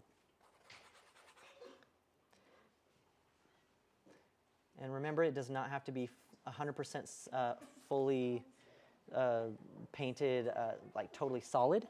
You can have a little bit of the green showing in the background. That just adds texture. It adds dimension, and it ties in the colors of the painting overall to make a really nice cohesive painting with unity. Unity is one of the principles of art and design.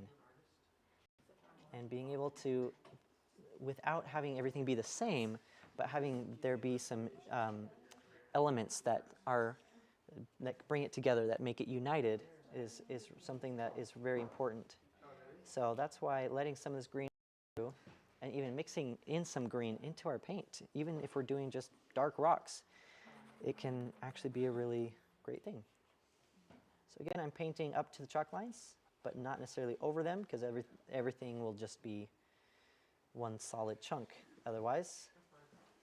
How do we undo a solid chunk? You just tap the undo button, and everything's fine. You know, it's undo the solid chunks of black that I painted. And yeah, you know, the undo button is just really convenient. No, so what you can do, honestly, if you would like to break it up and get it to be a little less chunky looking, then you just take a gray with a bit of green, kind of like one of those, like similar to the background color that we had before. And kind of mix some kind of greenish, grayish color. Maybe add a touch of orange to that. And then you can actually go through and put in little dots and dashes, smudge them around with your finger like that, and then you'll have it be very similar to how it would look if you had not painted it super solid. So you can kind of break things up. For example, if you painted over your chalk line and you have two rocks that now are one, you could separate them with just like a light color. Now this is a very green color. You could just make it very neutral by making it more of a gray, like this. Oop, now it's turning super brown, but we'll add a little bit more blue. So now we get something that's a little bit more gray. You could put some gray dots and dashes there too, but we're going to be doing that down the road anyway. So if you need to kind of break things up a little bit, you can use a lighter color. But again, don't worry too much about some of the details, because we'll be going over that in just a minute. As we make it farther in our painting, we will worry about details. Just gonna take a drink of water real fast. Okay, how are we doing with filling in those rocks? Fantastic. Awesome, I'm so glad. Okay, let me have a quick look on at how these rocks are. You don't want to. I don't want to. No, some of us have hit rock bottom over here. Some of us have hit rock bottom over here. Okay. Well, this is beautiful. Okay, what are you talking about? This is looking great. Oh. Okay. Now I understand what you mean by rock bottom. All right. That is lovely. That just made my night right there. That was lovely. Okay. These are beautiful, you guys. This is so good. So good. How you feeling? I feel great. Yay! I'm so glad. Woohoo! I'm so glad to hear it. So glad to hear it. How are you guys feeling over here? So good. Yeah? How's it looking? It's looking awesome. It's looking super awesome. Great job with the organic shapes and the variety. I love it. I love it. It's totally what we're going for here. How we doing? I don't know. What do you think? I think it's looking really good. Now here, I would say you can maybe round it out, or you could even have it go here and then down a bit as if it's coming towards you. Okay. Yeah, it's super awesome. Take a phone call, so I can Oh, make some yeah. instructions. No, you're fine. You're fine. Oh, I think it's looking awesome. Maybe just try to find a way to get this one of the rocks on this side to look a little bit more different from the others, because they're starting to look very similar. They look great, but just get a variety of shapes. So it could be even adding maybe even a small one here, or it could be bringing this one out and having it kind of come to a point, or it could be having this one kind of come and taper. You know what I mean? That way they're not doing such a similar thing. That's looking awesome. Mine looks like It does not, actually. I think it looks super good. Like I don't Embrace have the this love. whole thing, and I just seems like it's a big blob, and I don't know what to do with it. I don't know Well, what to do right here. well, I don't wanna think keep blocking it. it's just tricky, because since you've got it at an angle, which is not the bad part. The tricky part, not the bad part of your painting. The bad part of the situation is that you're comparing it to others, and you're going, oh, it doesn't look right. But the thing is, it actually looks great, because you've got this path for the water to go, which is awesome. And so what you can do is just, I would say, have this rock be, you can fill it in part of that rock or the whole rock, whatever you have there, wherever you want to go with that. And then go ahead with that. I think you're actually in really good shape. And then, so keep going. I would say just fill that in, and then evaluate from there. I think it'll look really good. Beautiful. How you feeling about it? It's okay. Yeah? Awesome. Now, You can either do this with the black color here and kind of smooth out just a little bit, since it's going to be water, like not still water, but it's going to be like, you know, flat relatively. So you can sort of smooth out the bottom.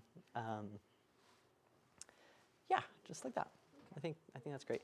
And it could have maybe a little bit of bumpiness to it if you want, but not little bumps maybe. What were we supposed to do? Are we supposed to be able to see the chalk lines, or is that not a thing? Yeah, so I did tell people that they could paint up to the chalk lines so that the shapes stay separate from each other. So yeah, so that's great. Okay, does anybody have any questions before we move on? Can we move on? Sure, yeah, let's move on. Okay, yeah. The question was, can we move on? Indeed.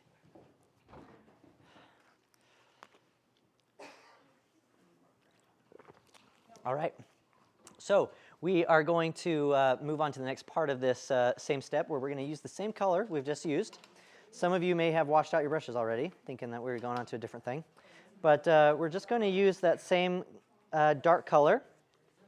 We're going to use that kind of blackish brown color.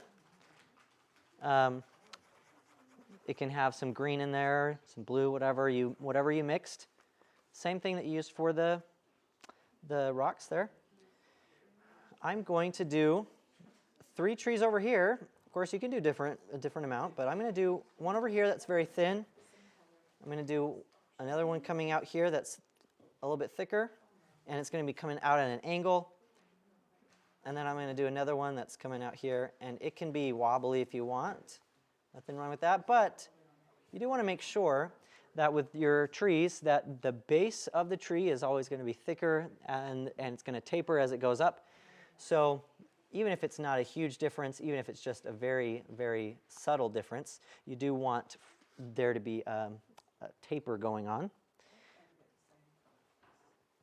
And because it'll look strange, for example, I'm going to do another tree over here. It'll look strange if you've got a tree that's looking like this, where it gets wide.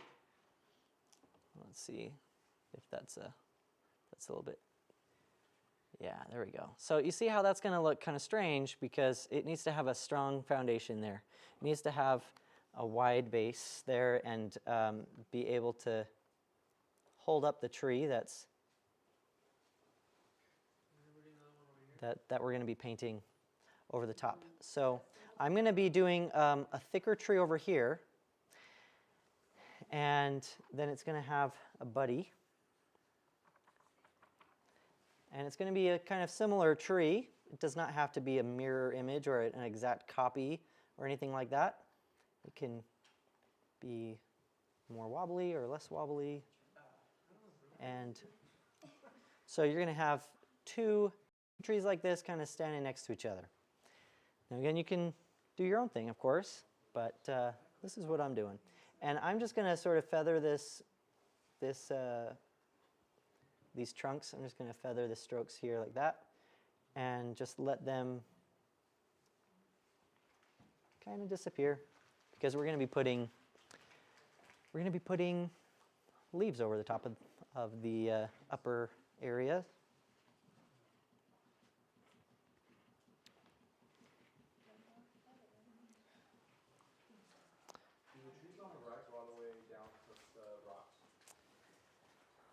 Sorry, say that again? Do the trees on the right go down all the way to touch the rock? Yes, I do have them kind of like there with the rocks, just kind of connecting there. So it's sort of all going to blend together.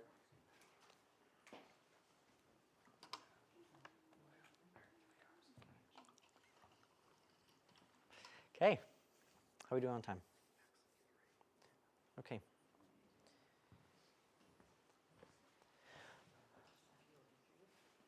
All right, so once we've done that, go ahead and rinse out your brushes really well.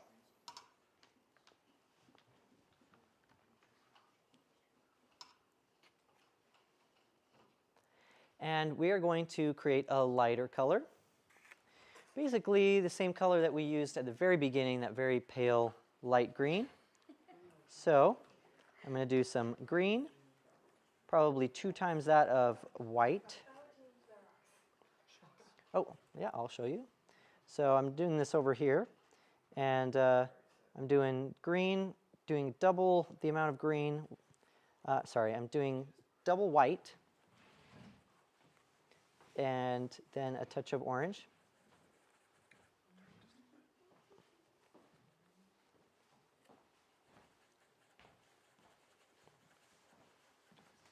Okay. And once you've got that,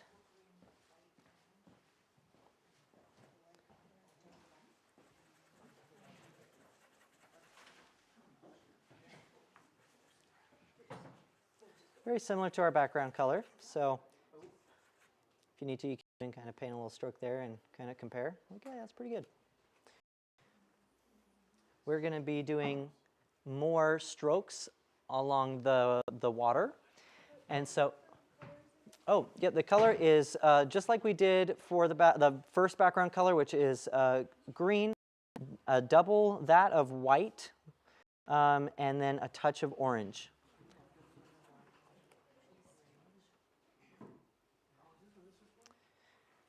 All right, so now I know everyone's kind of working on mixing that color, but if you will just look up here for a quick moment to see the technique, and then you can continue to mix if you are mixing. And then if you are ready to paint, then you'll be able to move forward. So I think I'm going to start with the back, or the farthest, the level that's far away. And you know what I'm going to do? After I make this mixture, I'm actually going to use the small brush. I'm going to flip to the small flat brush. I think using a smaller brush would be helpful. So again, I'm using the small flat brush. And for those of you online, if you've got something smaller, I'm using I'm using a quarter inch brush. If you have anything similar to that, that's great. If not, hopefully you can make it work with what you have. I'm sure you can. Can you show us your palette real quick? Yeah. Sorry, so you see what color we're trying to go for? We're going for like a very limey. So yeah, we're going for a pale green, almost like kind of like a sage though. So that's why we mix a touch of the orange into the green and white, so that we get a color that's not too vivid or brilliant. We don't want it to be overly saturated. So I'm going to take that color that I mixed, and I'm going on this level. I want to make sure that we're clear with that. Let's see, where's this chalk? I'm going to go this way with the strokes, going this way. And then here in this middle row, we've already got those going the other way. But I'm going to do that kind of similar technique with that I did earlier, but I'm going to do probably more of those lines that are more close together. And I definitely want to have a curl to them. They need to have some sort of a curve, right? And the more curve you give it, obviously you don't want it to be crazy, like a letter C maybe is too much, but if you give it a good curve, it'll help it feel like it's flowing down a ledge. If it's just too straight, it might feel a little bit stiff. So we want to give it some motion. And you need to change out your water. Okay, maybe we need to take a break and do a change of water. So let's do this step, and then we'll change out water. Okay, awesome.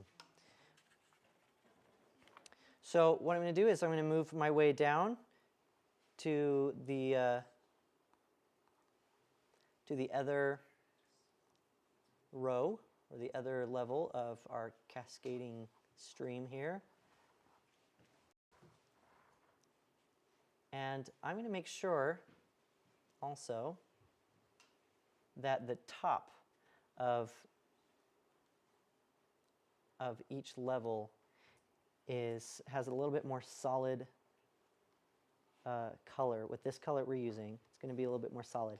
The reason why I'm doing that is because typically with a cascading thing, waterfall like this, we want to make the top edge catch more of the light. So that edge is really gonna be exposed more to the light. So we're gonna put a little bit more solid paint at the top edge, and then we'll bring these strokes down at a curve. But we want to let some of those shadowy colors that we originally put, those curves, we want to let those show through in some places too. We don't need to cover them up entirely. And then remember to not do a row of these curved lines that is all evenly spread apart. We want them to be random, and some you might have a kind of a section that has a lot of these lines, other sections that might have more of the shadow showing. Just remember, variety is super important. And I'm going to brush over the top edge of this little guy in the background, or yeah, this top level, because I didn't really go over the top there. The thing that you want to be careful of is to make it not look too much like you're just drawing a straight line across. So that's kind of the tricky thing. I need to mix some more of this color, by the way. And then I'll go right back. Okay, so if you're having a hard time with this step, it can be a little tricky, but check this out. I'm brushing the top here. Of course, I might be overworking it here in some areas because it's going to start to be too solid here if I keep going. But I do want this top area to be solid, fairly solid, without looking like I'm just going with a big old harsh line. So you'll see here, I'm just going over the top like this with little curved lines, and that's helping to make it more solid without making it feel like a harsh horizontal line. So, okay, now I'm going to go on to the bottom level. It's okay if you're not there yet. Some of you may have gotten there a long time ago. I don't know, but I'm going to move forward with the curved lines. Remember that you can kind of smudge it out with your finger if you want to soften it, or we can brush over each stroke. Like, let's say we do a few strokes here. We get some of the paint off of the brush, and then we just gently brush over those. Then we can soften them up, or you can smudge it with your finger. Now, I don't want to go too high here and cross over in too much to the dark area, so I'll kind of wipe that off. But Caleb, is this color like less earthy? It's more like white and green? It's like a little bit lighter than. Would you still put it I would on say, red? yes. So the question is this color we're using, is it less earthy than what we used at the beginning? The color that we're using is basically the same color. If you can get it to be the same, awesome. If it's somewhere close, it's not really a big deal. It doesn't have to be exact, but we do want it to be pale, and hopefully the same amount of lightness or the same value as our first color, very, very pale. We don't want it to be bright white by any means, but it's going to be a pale green. And it does have some of that earthiness to it because it does have orange mixed into it, to make it a little bit more subtle and not so lime, almost like fluorescent, because the colors we're using are pretty vivid, pretty bright colors. So now I'm going to work on making the top edge of this bottom cascade a little bit more solid.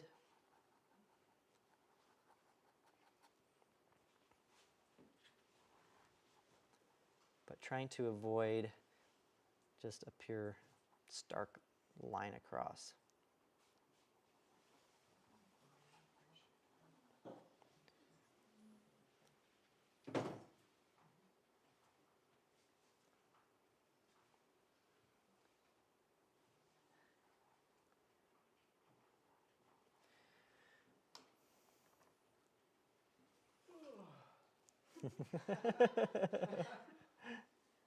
We're in the zone. We're just...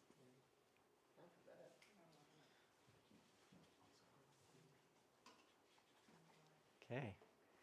So hopefully you're feeling like this is starting to feel a bit like cascading waterfall, but at the same time, you might still feel like, oh, is this okay? Is this not? Like, I'm not really sure. Just know that this is going to work out. It's going to be awesome. What we are going to do is we are also going to be taking this same color, and we're going to be adding a little bit of light here horizontally to this area of the water that is on a flat plane. And so I'm adding a little bit of a kind of a glow to the top and just in the middle area. And I'm going to smudge it with my finger. I need to get a little bit more water mixed into this paint so that's not overly harsh. Oops, getting a drip. So I'm sort of just trying to blend that out, soften it. There we go. Now, if everyone will look up here for just a moment, because I know you guys might still be working on these cascades and everything, but just to make sure you know what's going on here, if you will look up here, I am taking this color, and here, sort of in the middle, I'm taking this color that's watered down quite a bit, and I'm adding a little bit of a highlight with horizontal strokes, and then sort of blending that out, smudging it out with my finger. You can also use a paper towel. And just know that it might look bright. Let me see if we can help with the glare. There we go. This way, yep. So you see we've got some kind of a highlight going on in this area. I might add a little bit more down here, something like that. But you see that that looks pretty harsh, so I'm going to blend it with my finger, or you can blend it out with the brush. And then I'm going to do that same thing to this bottom area, and I'm going to let some of these lines be broken up. We don't want this highlight to just be a solid chunk. We want for some of these lines to maybe extend farther than others. Others will kind of just be shorter. That way we're getting that variety again. And then we'll blend these out a little bit so they're not so harsh. The thing with acrylics is that you really got to blend right away if you want to have that blended look. You can try to blend afterwards by mixing different colors and layering them over the top. But if you're wanting to blend sort of like you would with oils, you got to do it very quickly because it's going to dry on you very, very fast. Okay, so now we've got these cascading strokes here, and we've got these horizontal strokes here that are just adding a nice highlight to the top level. Sorry, not the top level, but the flat levels of our little river or stream, whatever this is. All right, so now I think is a great moment to stand, to stretch our legs. I think this goes for everyone here as well as people online. I think it is a great time to take maybe a quick 5 minutes, and we're going to change out our water cups. And we are going to stretch our legs, get a snack, get a drink, head to the bathroom, whatever you need to do. We'll come back in about 5 minutes.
this up.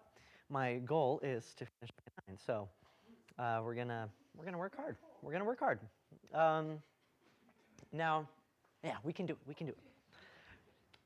Now, I would spray your canvas if you do have a little spray bottle. Awesome. If not, not the canvas. Not the canvas. Don't spray the canvas. I mean, you can, because at this point it's probably water resistant, but don't. So, spray your palettes, please. And let's try to keep these paints alive. Of course, if you need any more of any color, please grab that now. We've got these colors up here. I actually need to grab some more green. Thank you.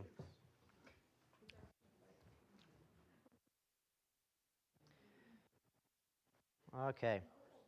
What's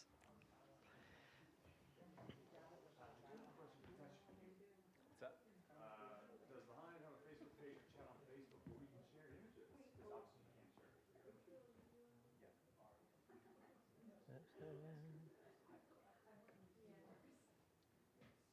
wait, should they email it? So, Caleb, Yes.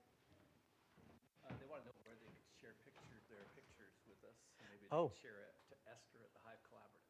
Okay. Awesome. So there is a place on our website where you can upload Good. pictures. So should we do that? Or do you want to do Esther at the Hive Collaborative? By you. Because either way. So if you go to paintwithcaleb.com, you can go to the painting, sorry, let's see, the event photos gallery. Oh, shoot. I should know exactly where this is at. It's a new feature, so you know. Paintwithcaleb.com. If you go to the gallery tab in the navigation,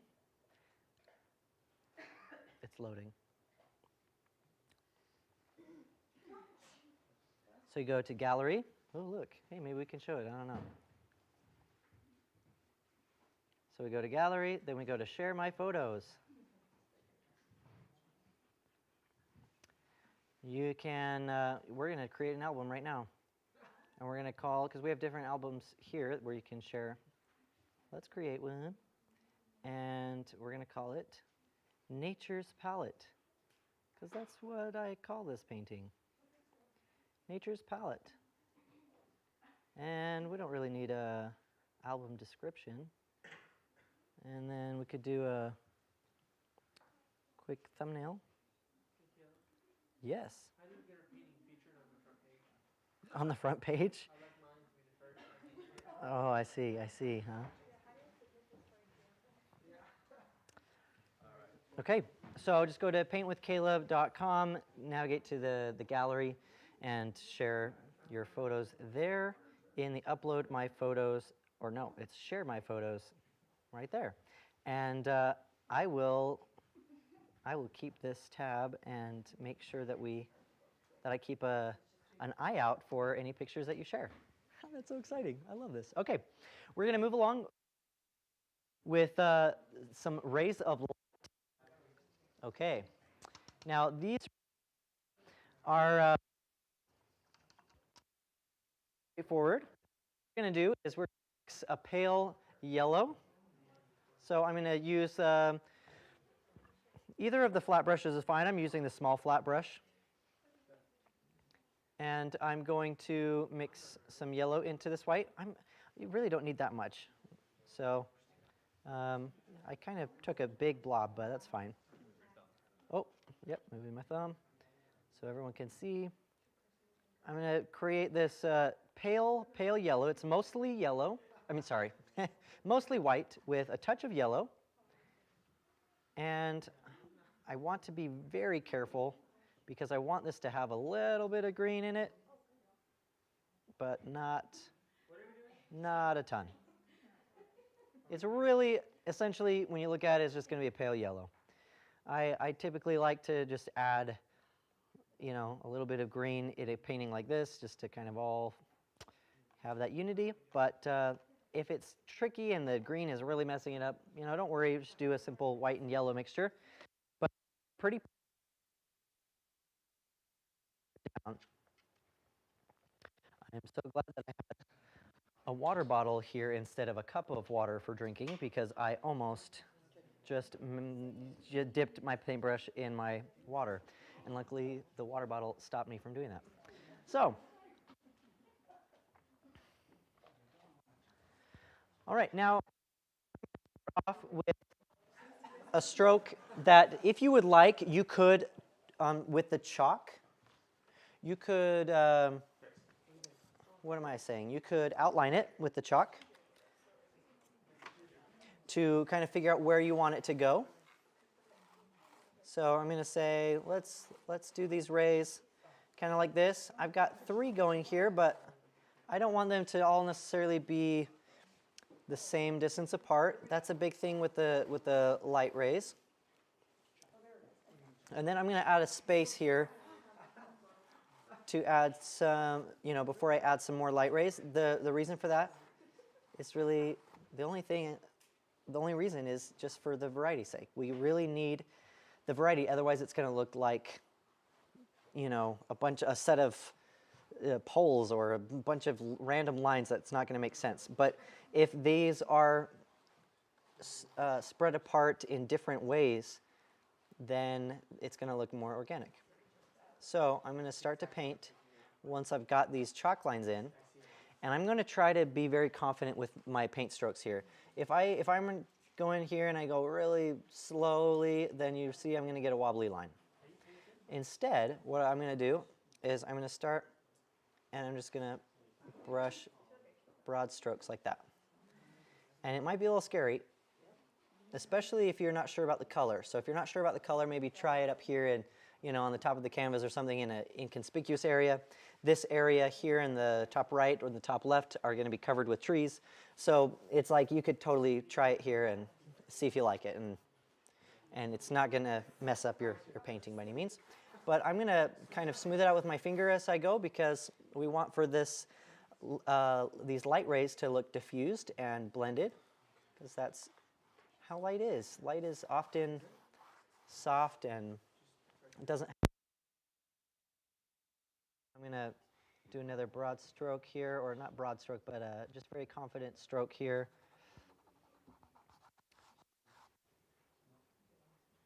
And you want them to be different widths too. You see how this one is thicker, this one's thinner. You want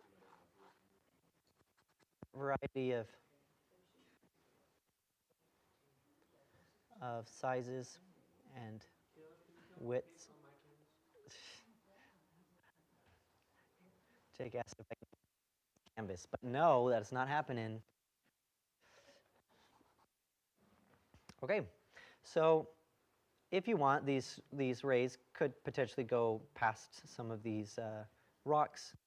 And I think I'm just going to avoid the rocks in general. I like that's good. You want to make anything brighter, any like specific bright?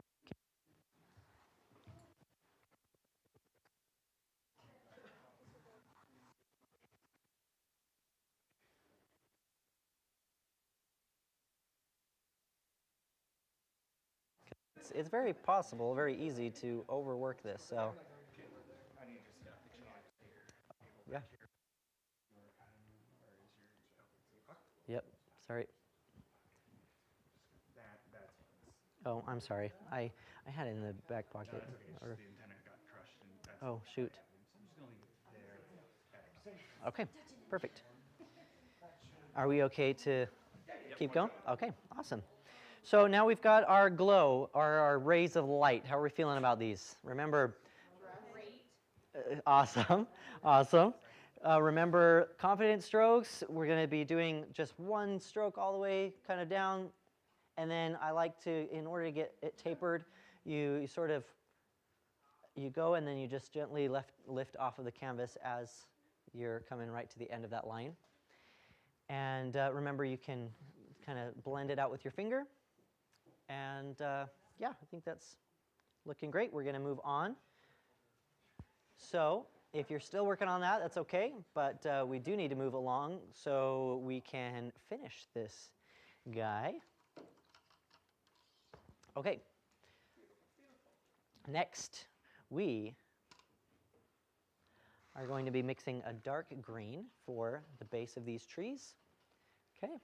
You're all doing a wonderful, wonderful job. And what we are going to do is create a color that is this green with some brown. Whoop. I'm still using the small flat brush, but honestly, I'm tempted to use the small pointy brush. I just think it'll take too much time though. So we're going to do the small flat brush, and we're going to mix brown and green together. I'm getting, I would say, maybe 2 parts green to 1 part brown. And then I'm going to start to fill in these leaves up here. How dark should it be?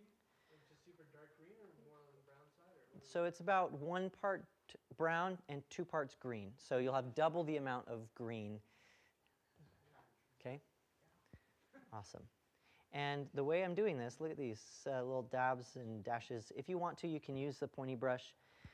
You know, I think that can be really, really great. But if you find that you have the pointy brush is just like really small and it's just taking forever to fill in, then you can use like a flat brush. But the really important thing here is, you guys, as you start to fill these in, try to do these little dabs and dashes and things that where you're mixing or you're rotating the brush so that you get a variety of brush strokes. Oops.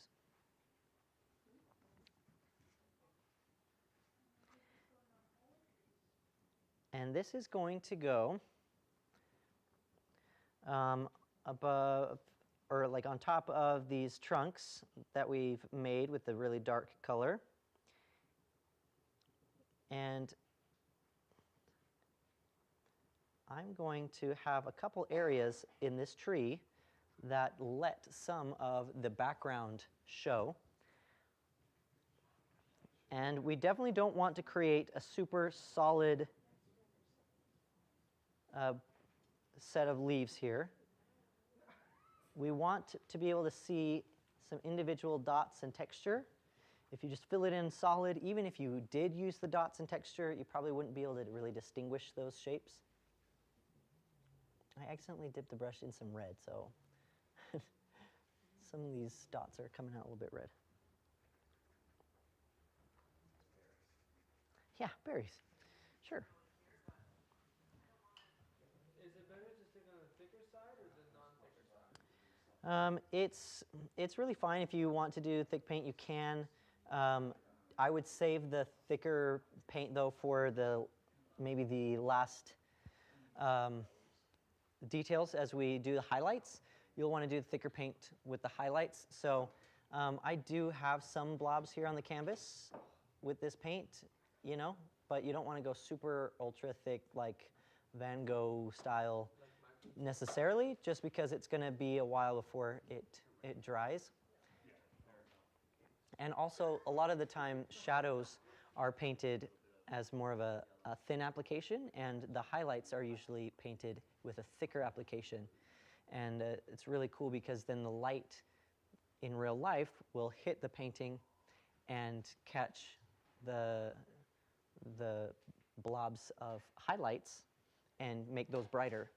And if you've got a lot of really thick blobs for your shadows, those are going to pick up the light and look less dark. So it will affect your contrast.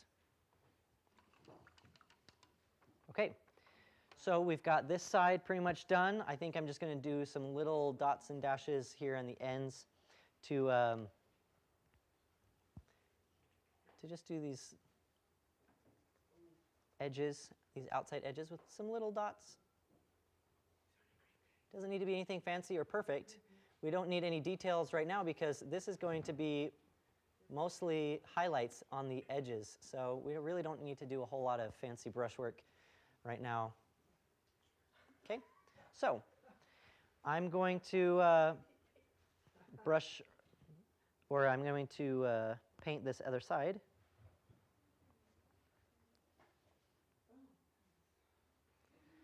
With some little dots and dabs.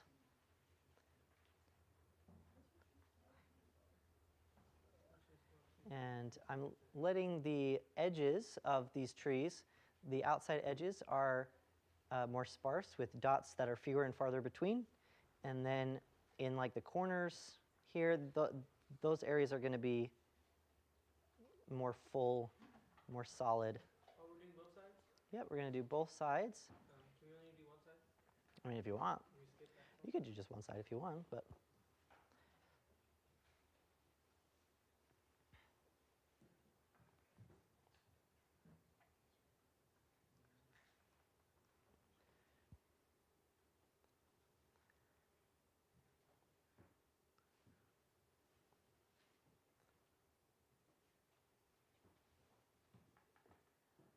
Okay, so you see that in some of these areas I'm letting the light, or the light colors from the background show through. But you don't need to have so many spots that the whole tree area looks sparse or having too much light come through, but you definitely do want to have some of that so it doesn't look too solid.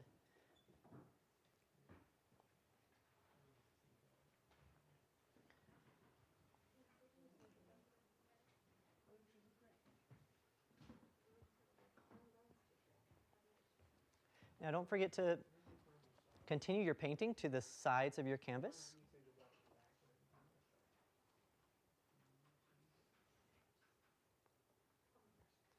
And the top edge of your canvas as well.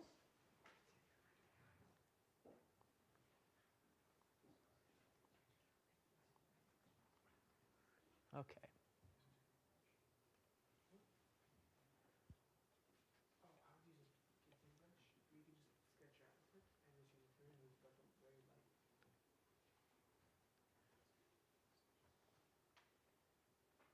I'm going to fill this area in just a little bit more.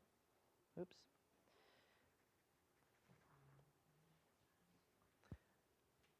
Okay.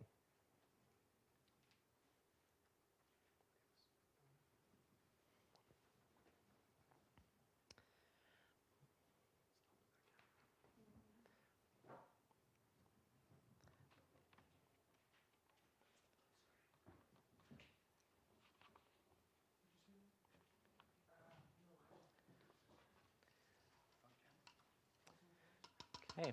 All right, so now what we're going to do is we are going to, since this painting is pretty dry other than the top area, where we've got these chalk lines, I'm going to go ahead and wash those away. I shouldn't say wash them. I'm going to kind of wipe them away with a little bit of water on a clean brush here, and or even easier, take a little bit of a paper towel and get that a little bit wet, and then just gently rub those out.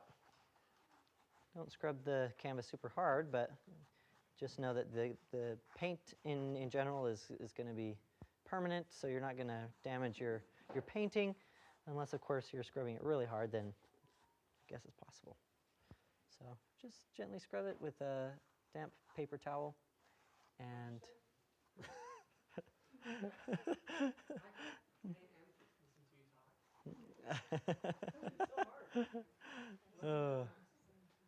okay. Oh my goodness. This guy, love this guy. Bless his heart. Okay, I'm sorry. Oh, sorry. Yes, actually, no, that'd be late.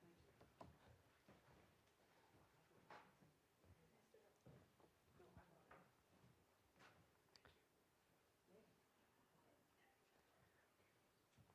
Is that all the rock chalk too, or just The rock chalk. Yes, we're going to erase the rock chalk.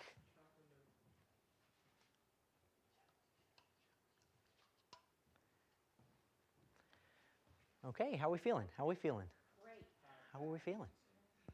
I hope you're enjoying this, you guys. I hope that online that you guys are doing well. I hope you're enjoying the process and trusting the process and not judging your painting too harshly. But At the same time, I do hope that if you have questions that you make sure you submit those in the chat.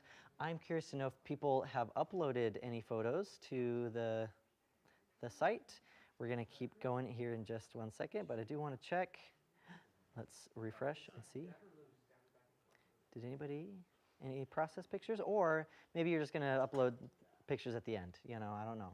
Oh, there's one item. There's one item. Ooh, hey. Hey, this is looking good. I want to know who uploaded this one. Oh, this is Daniela's. This is my wife's painting. It's so beautiful. Okay, look at that. I don't know why I'm tilting it so much. I think it's because the picture is kind of tilted. So, but it's beautifully done. I love the curved strokes for the water. That's looking so great. Awesome. Okay. Thanks for uploading that. Feel free, anybody who wants to upload any progress pics, you totally can. Anybody here as well can do that. All right. Someone goes, oh, that's okay. That's great. Okay. So now what we're going to do is we are going to do some lighter highlights. Oops.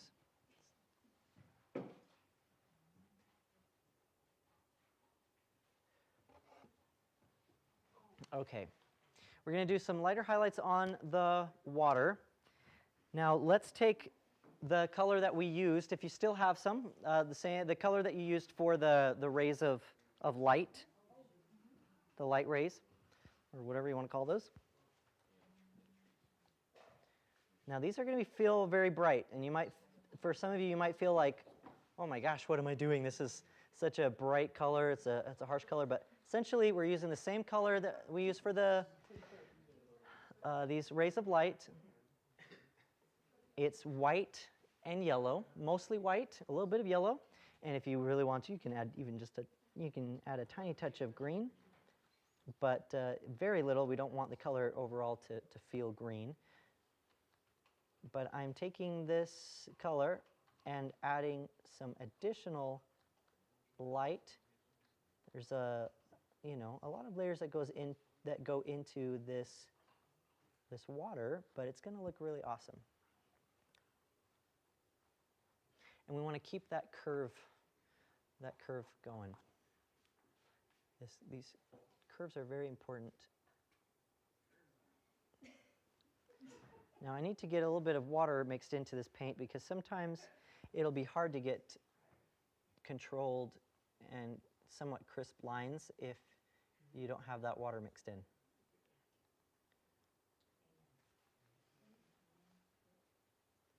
Now, I'm going to just blend these a little bit.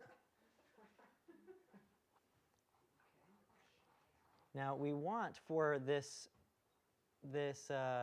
water to feel, each of these cascades, we've got these three, we want them to feel relatively flat on the very top edge, like this. So maybe you can even, if you do it at first, it might not be as noticeable, right? If you do a line across, but you need to make sure you blend quickly. And you need to make sure that you've got some water mixed in. Otherwise, you see how I can drag that paint so that it doesn't feel like just a very stark line. So if you can blend quickly, you can even drag it down with your finger or with the paintbrush. Just got to move quickly. Oh my gosh, this guy's killing me, Smalls. Okay.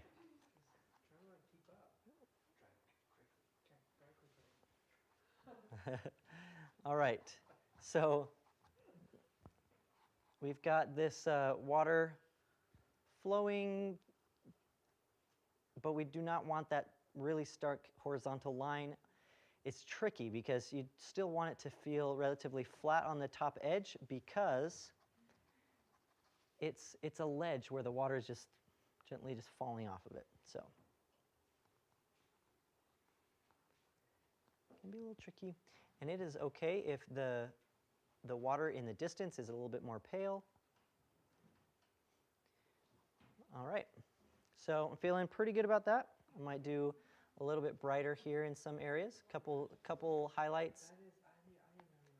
maybe right here where the water is kind of flowing by the rock. I want to brighten it up just a bit. So I'm going to have less water for some of these really bright strokes so that the paint is stronger and less diluted. Awesome. Cool. I think that is pretty good.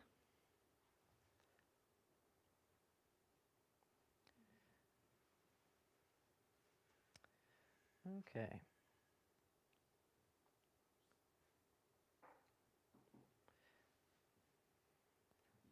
How are we doing over here? Let's see, I need to get back to where I was. Painting steps.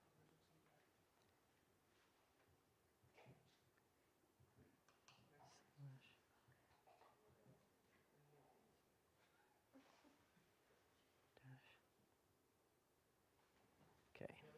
Yes, sir. Where are we putting the lighthouse? This guy, he asks, where are we putting the lighthouse? Hey, that looks awesome. I did a little bit, like it doesn't have to be super, yeah, prominent, but yeah, because it's more in the distance, but yeah, you definitely could do that a little bit if you would like.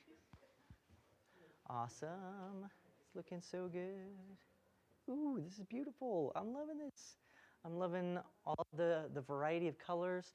Now remember, this color is yellow and white, and so we do want it to be mostly white. We want it to have that brightness. Oh, this is looking beautiful. Great job. Holy cow, you guys are doing so great. How are you feeling about this? Good. Kaylin, I need to come over and check this out. I haven't come over to see. Oh, it's beautiful. Holy cow. I'm loving it. I love that this color underneath the yellow is like a kind of a tealish color. That's cool. Yeah, it looks really, really nice. You guys are doing so good. So good. How you feeling over here, everyone? Hey, hey, this is looking, it's beautiful. How do you feel about your trees? I like my waterfall much better, but the trees are okay too. Yeah, trees are good. Having the waterfalls looking fantastic. You guys are doing so great. Now remember, a little bit of water in mixing the paint really helps to get that control over the strokes and helps it to flow really well. Excellent. Excellent, excellent. Now, I'm going to come over here and just see how everyone's doing, and then we will move on. Beautifully done, beautifully done. Are there any questions, any concerns? You're doing great. You're doing so much better than you think you are. You are. How the water might interact with these rocks here? You know, it's really tricky without looking at a reference like a picture in real life, right? Yeah. But a lot of times you kind of want to see that you want to avoid like a perfectly straight line is really all you want to do, because within this dark within this dark rock there could be many different shapes, you know what I mean, that's just not really seen or painted. So you could have it be like going here and then bump down, you know what I mean? And then it gives this illusion that there's different shape to it. And so, is it possible to get the painting, Ken or Davis? Hey, Davis, is it possible to get the final painting or the finished painting as a picture-in-picture? Even corner.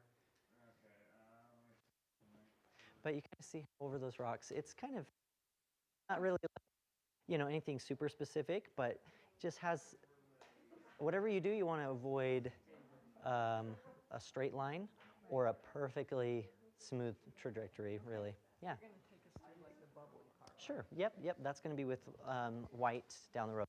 Beautiful. Water, though. Something wrong with it. That you want to see a variety of colors and stuff, and so you do have some of that darker color underneath. What I would do is take this light yellow, go over it, and let the different colors show through. So yeah, once you do that, then it's going to have this depth, you know. So, excellent. You're doing awesome.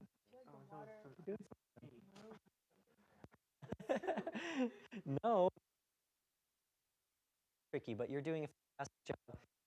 I know that that's a definitely a challenge, but it's something that you're doing a great job with. And I do want to let you know that we will be having little bubbles and like a little not bubbles, splash of like sea foam kind of a thing, or just the splash of water as it hits down right here at the ends.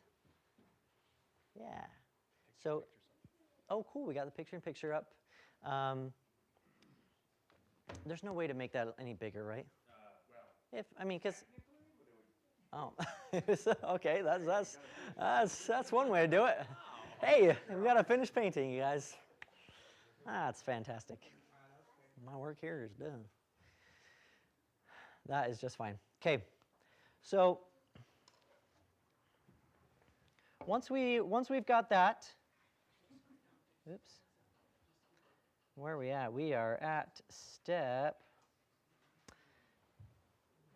Oops. 7 to 50. I feel like 10 looks just like step 11, so it may be. Oh, I know what happened there. Okay, so before we finish this this step with this light yellowy color, we are actually going to start to highlight some of these areas.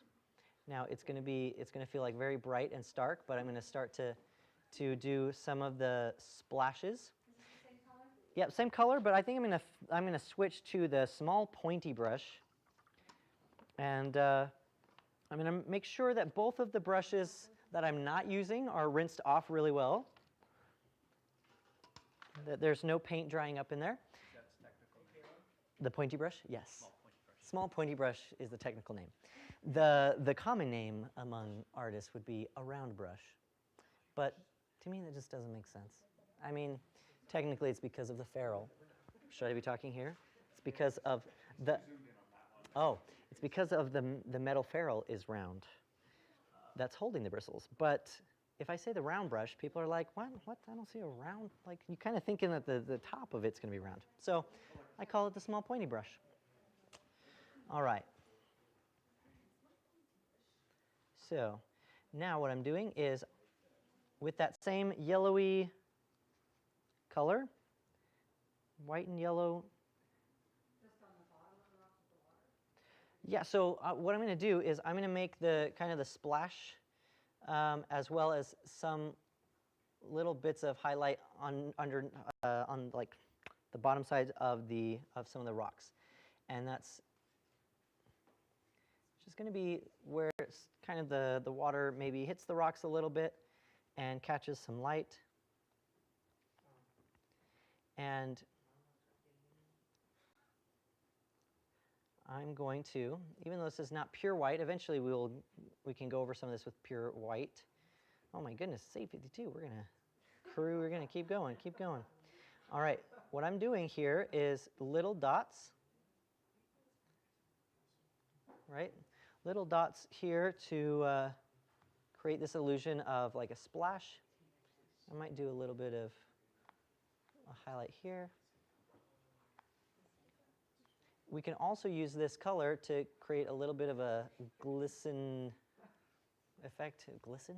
Is that even the right word? It's a shimmer. Thank you. That's so much better. Thank you. And check this out. When I do the little dots of a shimmer, what I can do here, can I move over here or should I? Well, there we go. I just blend it out with my finger just a little bit. Like that. But you got to act fast because otherwise it's going to dry on you. And, whoa, that guy was still wet, a little blob. I'm going to rub that out with a little water. Whoops. A little bit of water on a paper towel.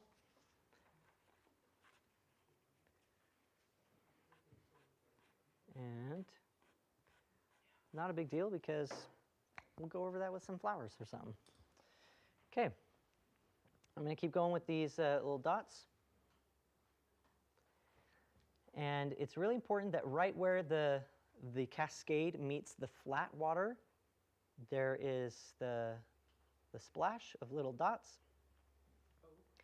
And on this rock, for example, if you want for the rock to be in front of the cascade, then you don't have to paint any water over it. But I'm going to paint some kind of like little mini streams that are just kind of. What did you call them? Rivulets. Rivulets. Oh my gosh, that's cool. What a great word. The rivulets.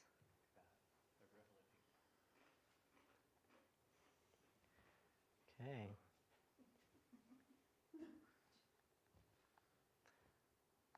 So now we want to avoid just polka dots. Now you could do the polka dot thing and you would get something like this.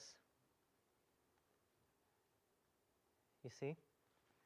But you know, that might look okay, but you want to make sure that you kind of cluster some of these so that they look a little bit more natural, not evenly spread apart. So that way, yeah, it just looks like that splash just happened. It's not like we planned it there or planned it to be there, although we did. But it's gonna look more natural. Okay, we'll do the same thing up here. Some little dots. I'm going to reload the brush. Some little dots.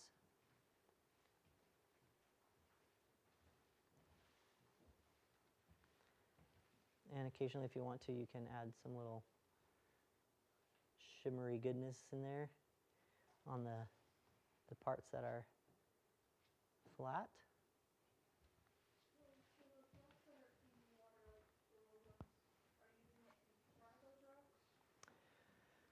For the rocks that are in the bottom right, or just in the middle here? The bottom left, yeah. Oh, bottom left here? Yeah. Oh, I just put them like I just put a little bit of a like these little dashes to be a little shimmer at the base of where the water meets the rocks, or where the rock is exposed, you know. So that's what I've got going on there.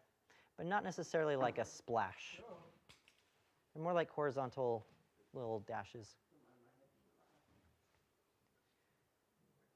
Okay, well, I think that is looking nice. We are going to move to step 11, which is going to be black paint.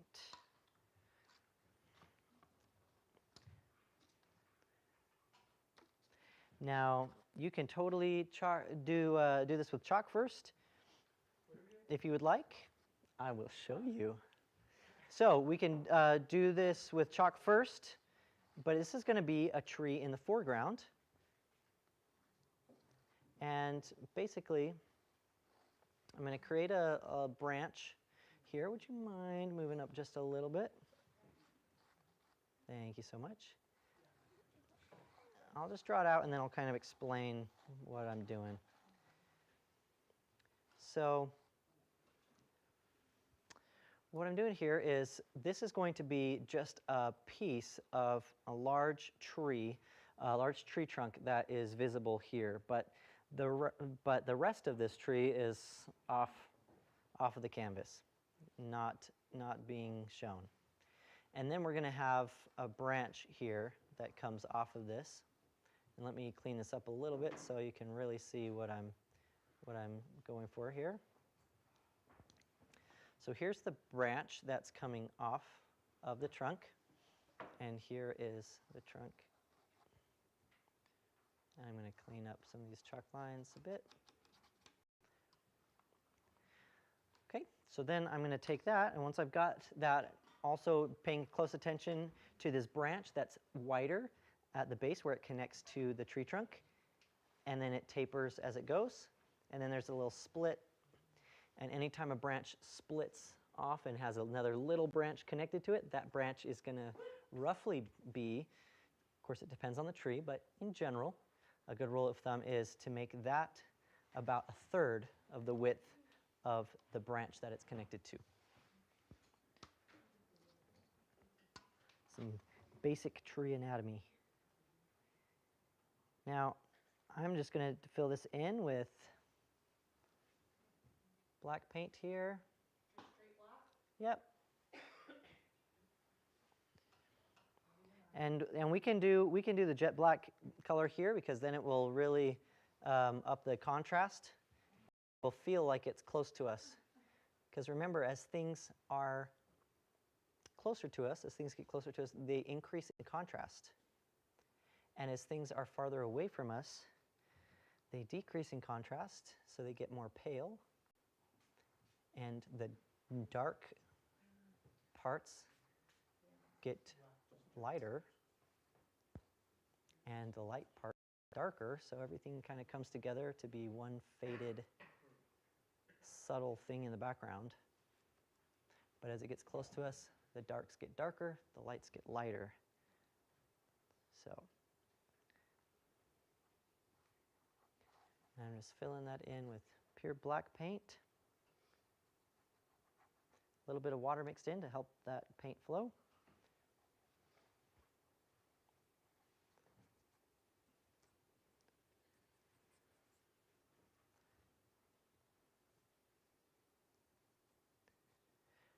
Now, I want to let all of you know that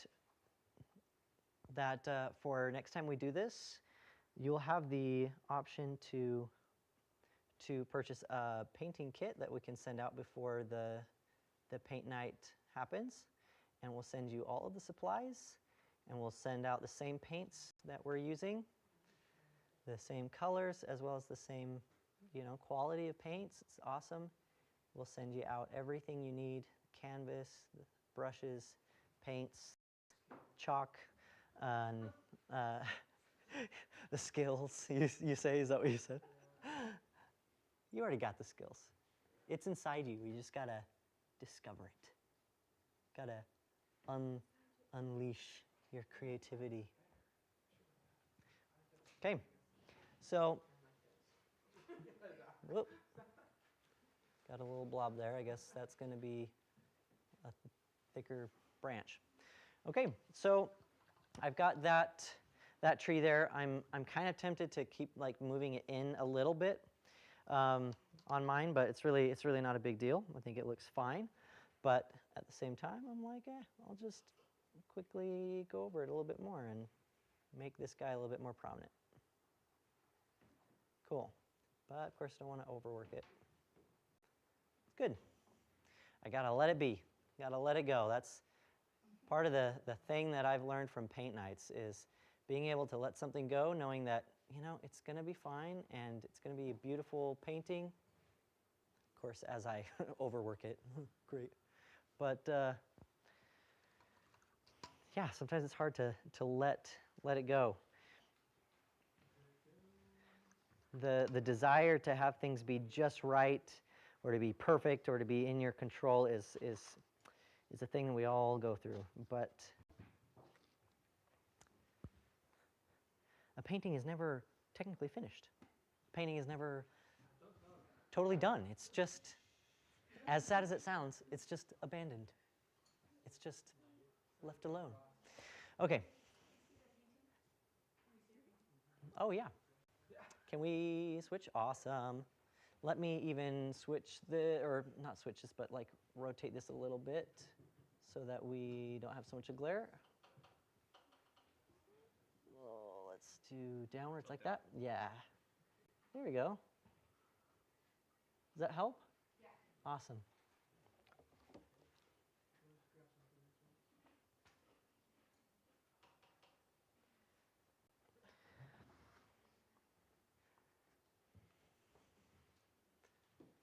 Okay. All right, I'll tell you what we're doing now. Now that we've got that filled in, actually, how are we doing? Are we feeling like that tree is drawn in, it's filled in, or are we still getting there? Still getting there? Okay. I want to make sure I'm not moving too fast, but we do gotta to keep things rolling. So it's okay if you're still working on that step, but I will move on to show you that I am going to take just some of that brown. I guess I was going to say the dark brown. There's only one brown. So just the brown that we have there, I'm going to take it just as it is and brush it over the top of these tree trunks in the background. And I'm using the small flat brush, but really you can use any of the brushes that you so desire. And I'm going to start to, okay. Okay, all right.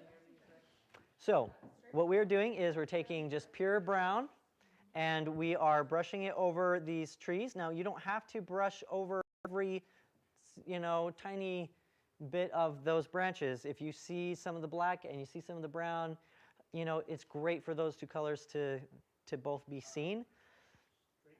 So just the brown, just as you have it on your palette, unmixed with anything, not mixed with anything. And now I'm going to start to add some dots of brown into these rocks. I'm going to add them to the top right of each rock because I'm working on this left side of the canvas, which is probably getting a little bit of indirect light from these rays, right? I feel like the rays are kind of more in the background, but these rocks could still be getting hit by a little bit of light. I did the brown on all of the tree trunks in the background, these three here and these two. I'm waiting for this guy to dry, but I'll add some brown on this big tree in the foreground. And now I'm going to add some brown to the top right edges of each of these stones. It is pretty dark, so it's not going to be super, super noticeable, but it's going to be a good way to add some dimension. And yes, I did, indeed. Sorry, was there a question over here? So the top right of each stone. So even though I'm working on the left side of the canvas, I'm going to be adding dots to, let me see if I can tilt this a little bit more. There we go. To the top right of each stone. Now let me add a little bit of white to this color, and you can do so as well if you would like to, so that it's more visible, but just a touch, really just a touch of white if you want for this color to be more noticeable. And hopefully it will help you see what I'm doing here. So I'm saying, okay, on the top right edges of each of these stones, I'm going to add some dots of highlight. They're going to be blobs that are kind of, not necessarily super solid or anything. It's just going to be blobs that are broken up because it's kind of a, yeah, you can go over the chalk lines with this, but you can also work your way into the, into more of the rock, not just the chalk lines, but you can definitely go over some of those chalk lines. And then on this other side, on the far right of the canvas, you can do a similar thing, but I'm going to do it on the opposite. I'm going to do it on the top left side of each rock.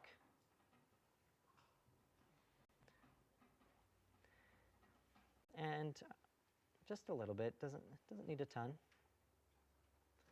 And I'll even go to the foreground here and do some texture. Although, even though typically we do increase in contrast with things closest to us, we do kind of want this part in the foreground to not be the star of the show. So we're going to keep it sort of in shadow.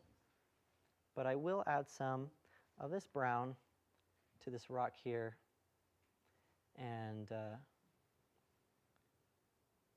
yeah. Are we still adding brown? Yes, indeed, we are. Still adding brown to the top edges of each of our rocks, but remember there's going to be a lot of plants over these, so don't spend too much time on that. Okay. Now that the black paint is dry on the tree in the foreground, I've realized that this dark brown is pretty dark. It doesn't show up a ton even on the black. It might be a little dark, so I'm just going to make sure there's a tiny touch of white mixed in. We also don't want the contrast to be super noticeable, so we don't need a really bright highlight. But we do want some texture and for you to notice this a little bit. So what I'm doing here is, let's see, let's tip this down a little bit. I'm going to add some broken up strokes that are they're pretty much vertical, but they don't have to be perfectly straight up and down. You want to follow the kind of the angle and the flow of the tree. So if you have some bumps in the trunk and stuff, then that's fine. You follow the shape of the trunk, and you just add these little dashes that are broken up. Let me see if I turn it, you'll probably be able to see it better that way.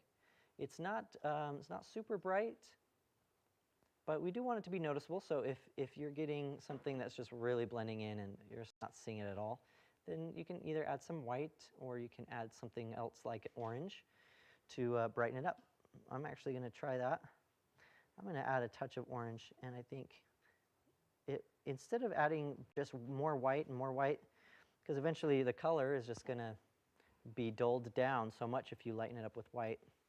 If you lighten it instead with something like an orange, it will keep the color very warm and vivid, but it will still lighten it up in value just a little bit. So I'm doing these highlights on the far left side of this big trunk and the left side of these branches.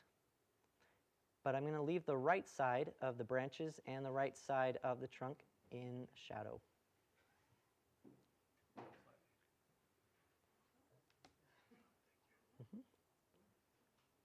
So I'm going to tilt this even more. I think we could probably get, yeah, so there's a little bit of a highlight there. I know it's tricky to see on the screen probably, but hopefully that's looking all right. Okay. So you see by breaking those strokes up, you get some wood grain.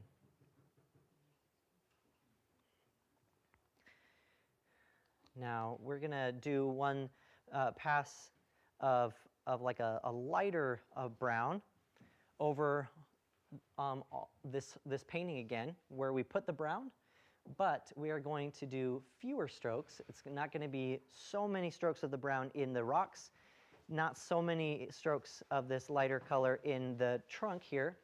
It's going to be just our highlight to really drive everything home, like with these rocks and the trees. So what I'm going to do is I'm going to take the dark brown and I'm going to mix a bit of orange. If you haven't already, you should have the brown and you should have a little bit of orange mixed in there. And that's going to give us a really warm brown. And then we'll add, let's do some white. We'll add some white.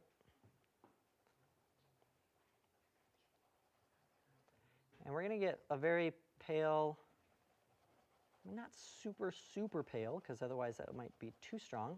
But we're going to get a color that's much more pale than what we've been using. Okay. What color would you say that is? What would you call it? Milk chocolate. You know, but then if I think of like a Hershey's bar, I feel like a Hershey's bar is a little bit darker than that, right?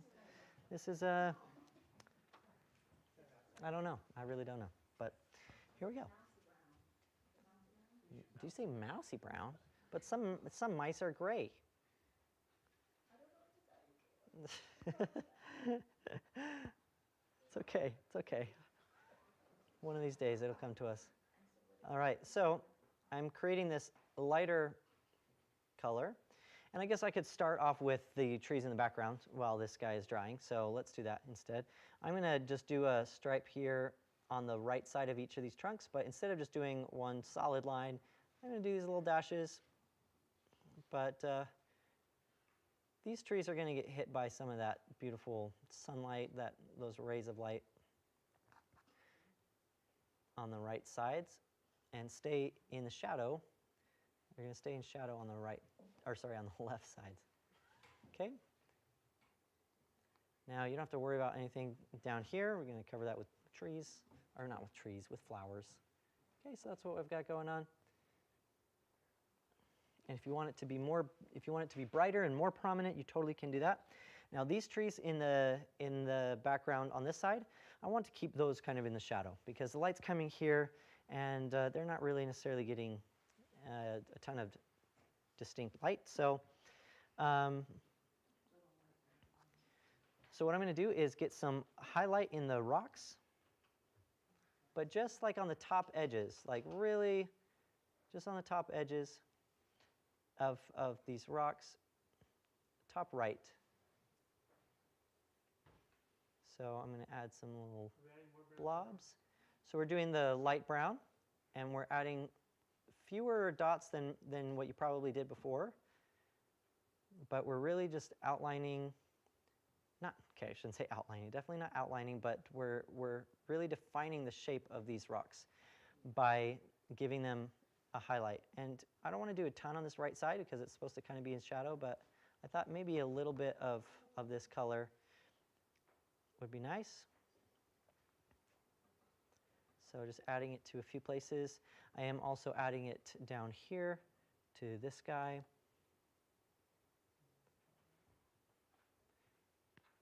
To some of these guys. Oh. I think I'll have to fix that. Okay, so we've got some of these rocks getting their highlights. And then I'm going to throw that color into the very edge of this tree, where I'm not going to put as much of this color as I did of the last darker brown, but just right up against the edge and maybe a little bit inwards into the tree. I'll add some of these dashes, but especially on the edge. Oh yeah, please remember to spray your palettes, because by now I'm sure a lot of these colors are drying out on us. So remember, a little bit of water in the paint will help it flow, but be careful not to spray your palettes too much, otherwise they'll be a muddy mess. Okay, so I'm going to call that good. I know that we need to wrap things up. Okay. Next, we've got some rich green. How are we feeling, by the way? Am I going too fast? Oh, keep going. Okay, we're gonna keep going. And feel free to ask questions, but we're gonna keep going. What we're gonna do here is mix green that's just half green, half yellow. We're going to get a bright, very vivid green. Let's see how we like that. I think we still need to make it a little bit earthy because it is very, very vibrant.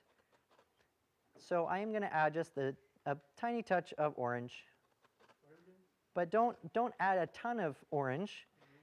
We really want for this color to pop. So it's going to be at least half green or half yellow, right? Because we really want to brighten this up like a lime green. And then we can add the tiny touch of orange to kind of keep it from looking too vivid. Vivid colors are fun, but if you get them too vivid, it doesn't feel quite as natural. So this color is going to go on the ends of our trees here. So what I'm going to do is probably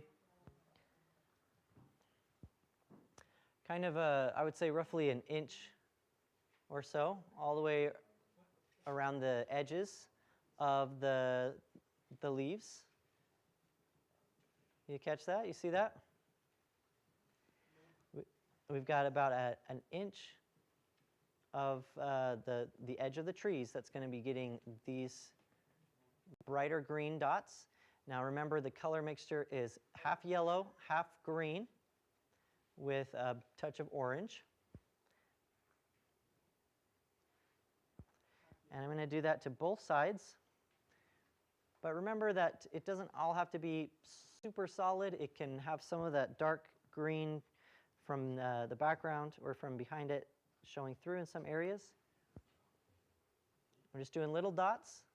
You can use whichever brush for this.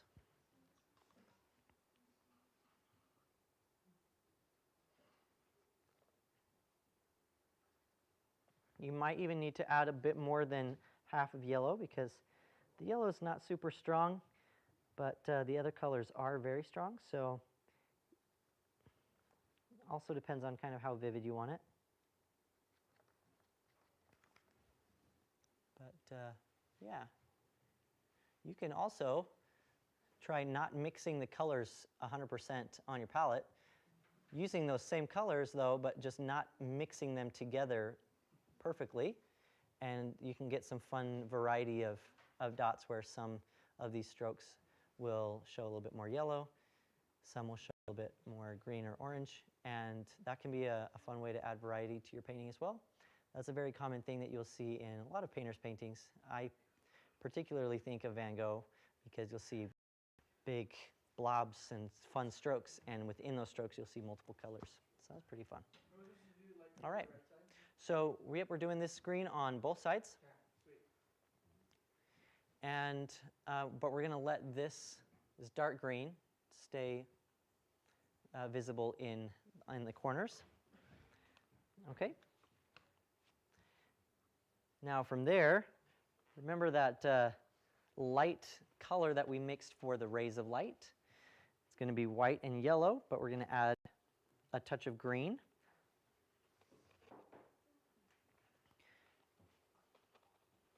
So we're doing this very, very bright, vivid color, and that's going to make it look like this. These rays of light are really hitting the edges of these trees.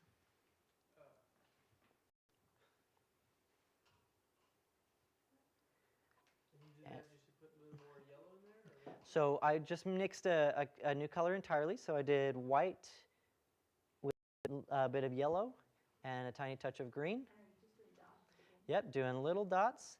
And I'm not going as far in or up as I did with the lime, or with the, I guess it's kind of a lime green that we just did earlier.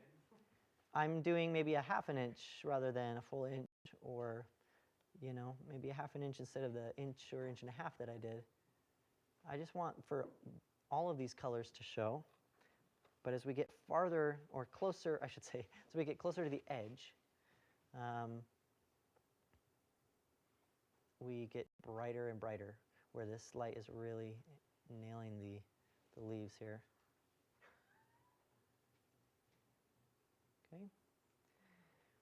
You could add some stragglers, some like little bits of highlight here, inside a little bit, but just in a couple areas.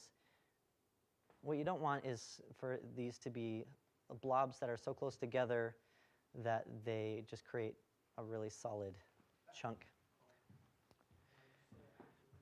And then I might add a few of these kind of bright strokes to the edge of this tree over here, but I really want to keep this guy mostly in shadow, so I'll maybe do a couple over there, but on the top, but not a ton. Okay.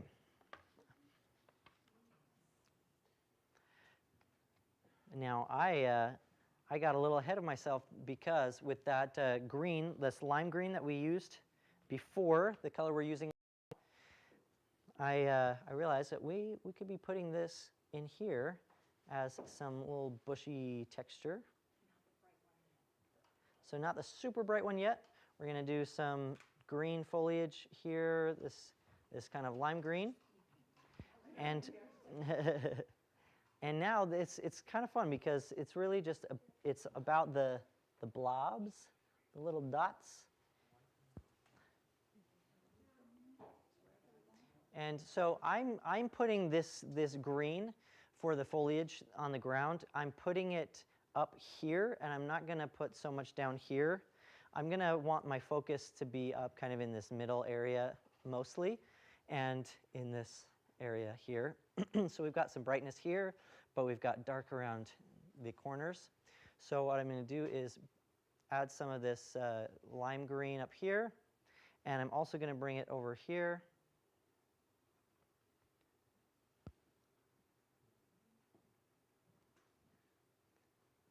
On this side, and I'm going to create the illusion of different plants and bushes and things at the base of these big trunks, these big trees. And we've got this foliage kind of resting on top of some of these rocks with little dots and dashes, blobs, embrace the blob. And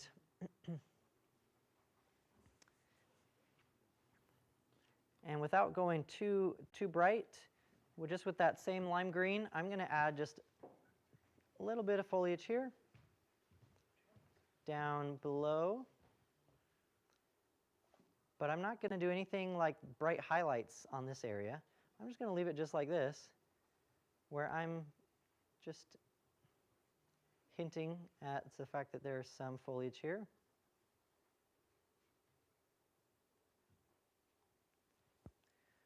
Okay.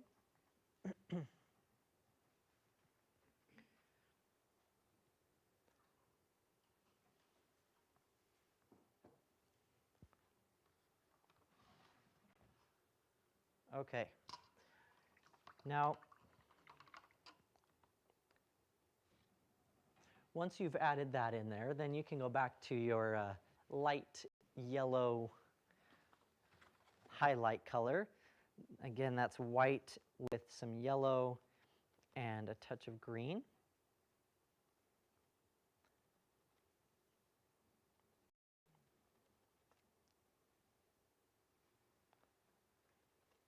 Okay.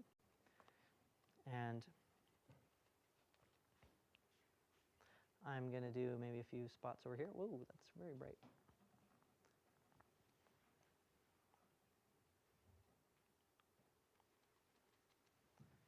Maybe a few dots of light over here. But I'm going to start to do some highlights, just like I did with this very light yellow color. Just like I did up here, all through here on these trees. I'm going to do them down here on the top edges of my plants.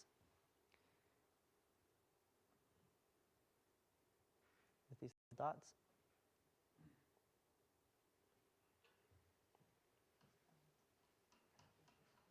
Okay. I might even have a little guy, a little plant that's, reaching out here. It's going to have some dots, kind of like this.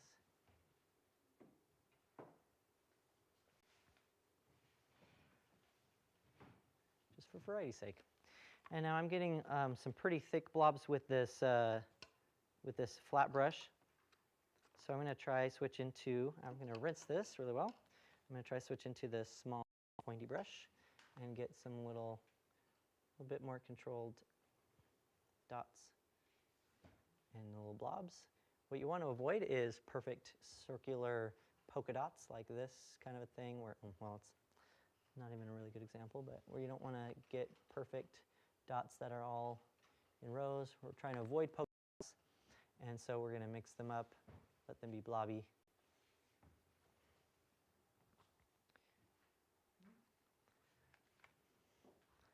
Okay, how are we feeling? Great. Woohoo! You're so positive, Esther. I just love it. I'm a happy painter. Yay! She's painting happy trees, so how could she not be happy? Now, we could be adding these dots for ages, so, you know, you kind of have to find it. Jake says, give up? No, not give up. You find a time when you are just done. So, it takes a lot of self-control, but sometimes you just gotta put the thing down and just let it be. It's a hard thing for me, but yes, it's true. It's very long. Yes, you're right. Okay. Well, we've been at this for a while now, you guys, and you've done a wonderful, wonderful job. Let's do some happy flowers, huh? Let's see.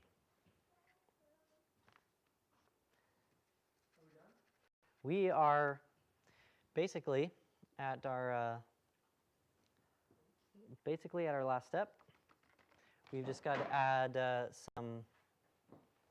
some flowers and any brighter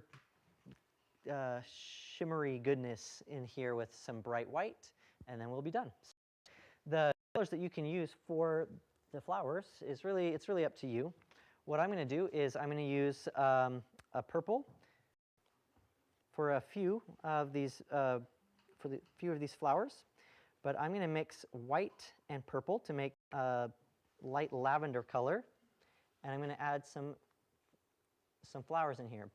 What you want to remember is that instead of doing like here's a flower and then here's a flower and then here's a flower and then here and just going all throughout like doing little polka dots, I want to think of this as a purple plant, like a plant that has purple flowers. So I make a cluster of these purple flowers and kind of group them together. If I really like those and I like that color, then I can do some more. I can do maybe another plant over here. But it's not necessarily going to be polka dot here, polka dot here, polka dot here, and all throughout. I think that's a big mistake that people make is they do kind of like, they'll say, okay, I've got blue, so I'm going to do blue all over, and then I'm going to do purple all over. So anyway, I'm going to be done with the purple, I think right there. Boop. Oh, that's not purple. I don't know what was on there, but we're going to go with it. Well, white and yellow kind of flowers. Okay, now what I'm going to do is I'm going to mix blue and white, because this blue is really dark. For some of you online, you may have plenty of different colors to choose from. You may have some blue that's already great how it is out of the tube, but I'm going to mix a color that is a light kind of sky blue, or something kind of like a royal.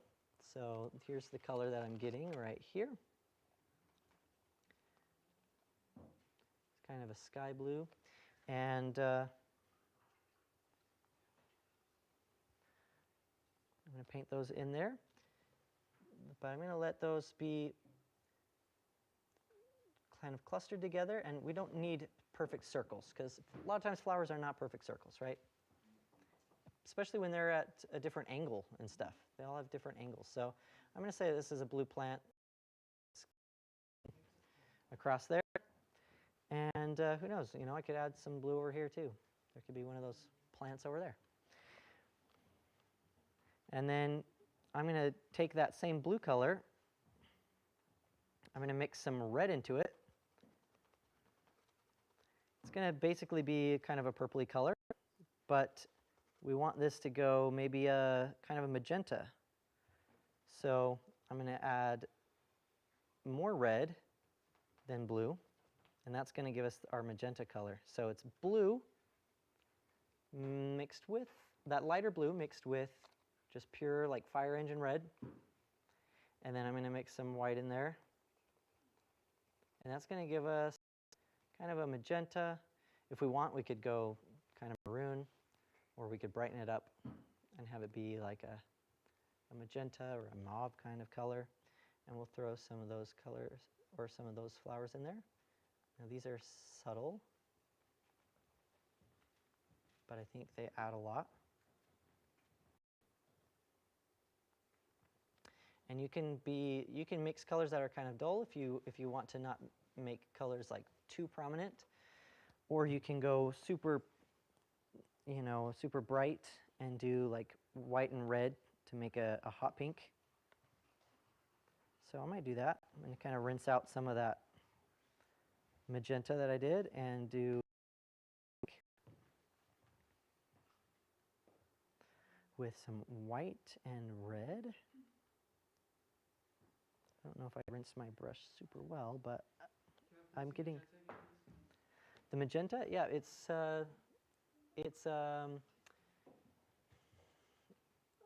like a light blue. So the sky blue that I did, I mixed a bunch of red in there and quite a bit of white, and it gave me kind of a magenta or mauve kind of color.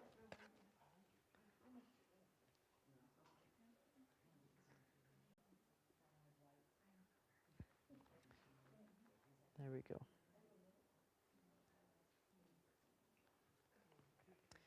Now I'm going to get a color that's a bit brighter. It's similar, but okay. And I'm liking those. I think that's great. If you want yellow flowers, you can do whatever colors you want. But these yellows are the last ones that I'll do. I'll just do some bright, oops, it's too watered down. Just some bright yellow little dots here and there. Kind of in clusters though.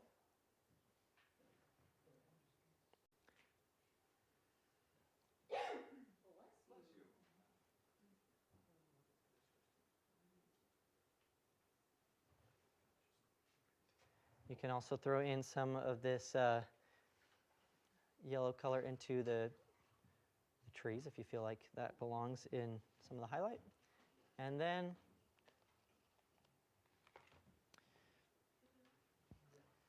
last but not least, I'm going to take some pure white with the small flat brush. Oh, I'm out of white too. Very common, just so you know, to use about 3 times the amount of white as any of the other colors, because it's our mixing color. But I did seem to find some pure white, so I'll show you guys what I'm doing here. I'm going to highlight the tops of these. So just the very top areas of this water is getting that highlight. White.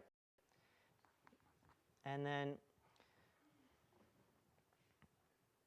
I'm going to do that up here as well.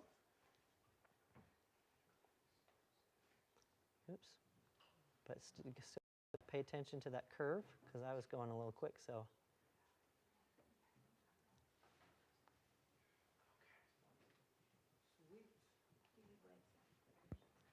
Okay, so I've done the highlight there, and I'm going to switch to the, once I've done those lines, those curved lines at the very top, did some bright highlights there.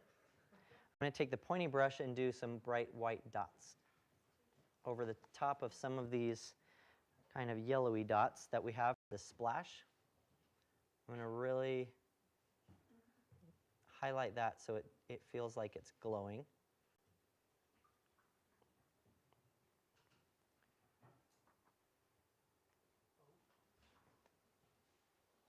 Okay, we've got some splash here, we've got splash here. And that's it, you guys.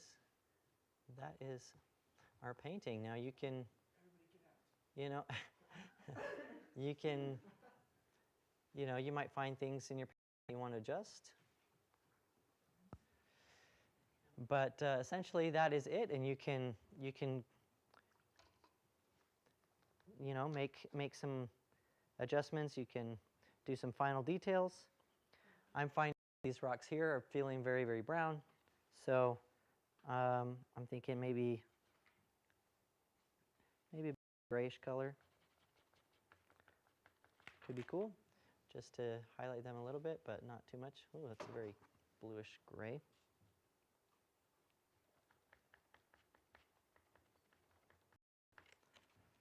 But you can maybe do a little bit of some gray dashes or things to kind of make those stand out a bit more. And then I think we're good to go. Now, if you've got like a paint pen, that can be really awesome. An awesome way to sign your painting. I've got paint pens for all of you here. If you would like to use them, we've got different colors. And that is it, you guys. I am so grateful to all of you for participating in this. And it's a very, very special thing that we're doing here. We are working hard to create this Arts Academy, and I just know it's going to be a very, very special place. And we are going to be offering classes in person and online. So anybody who wants to participate can, wherever they may be. I want to thank you so much for sticking through this, you know, to the end, and just being so wonderful and so amazing. You are wonderful people, and I hope you had a good time. And I hope you realize that you absolutely can do this. You can create, you can paint. It just takes a little bit of guidance and the courage to try. And I think you'll be really amazed with what you can create as you do this more. You get the hang of this. You get a feel for how the paint reacts, how to mix everything, how to compose a piece, all of those things. You absolutely can do this. So take care, you guys. I think that we're going to let you guys go online. Is that fine? Or are there some last minute questions? Is there anybody who wants to say anything before we let you go? I know we have stayed super late, but you guys have been amazing. We're good? Okay, wonderful. Take care, you guys. Be safe, be well, and I hope to see you soon.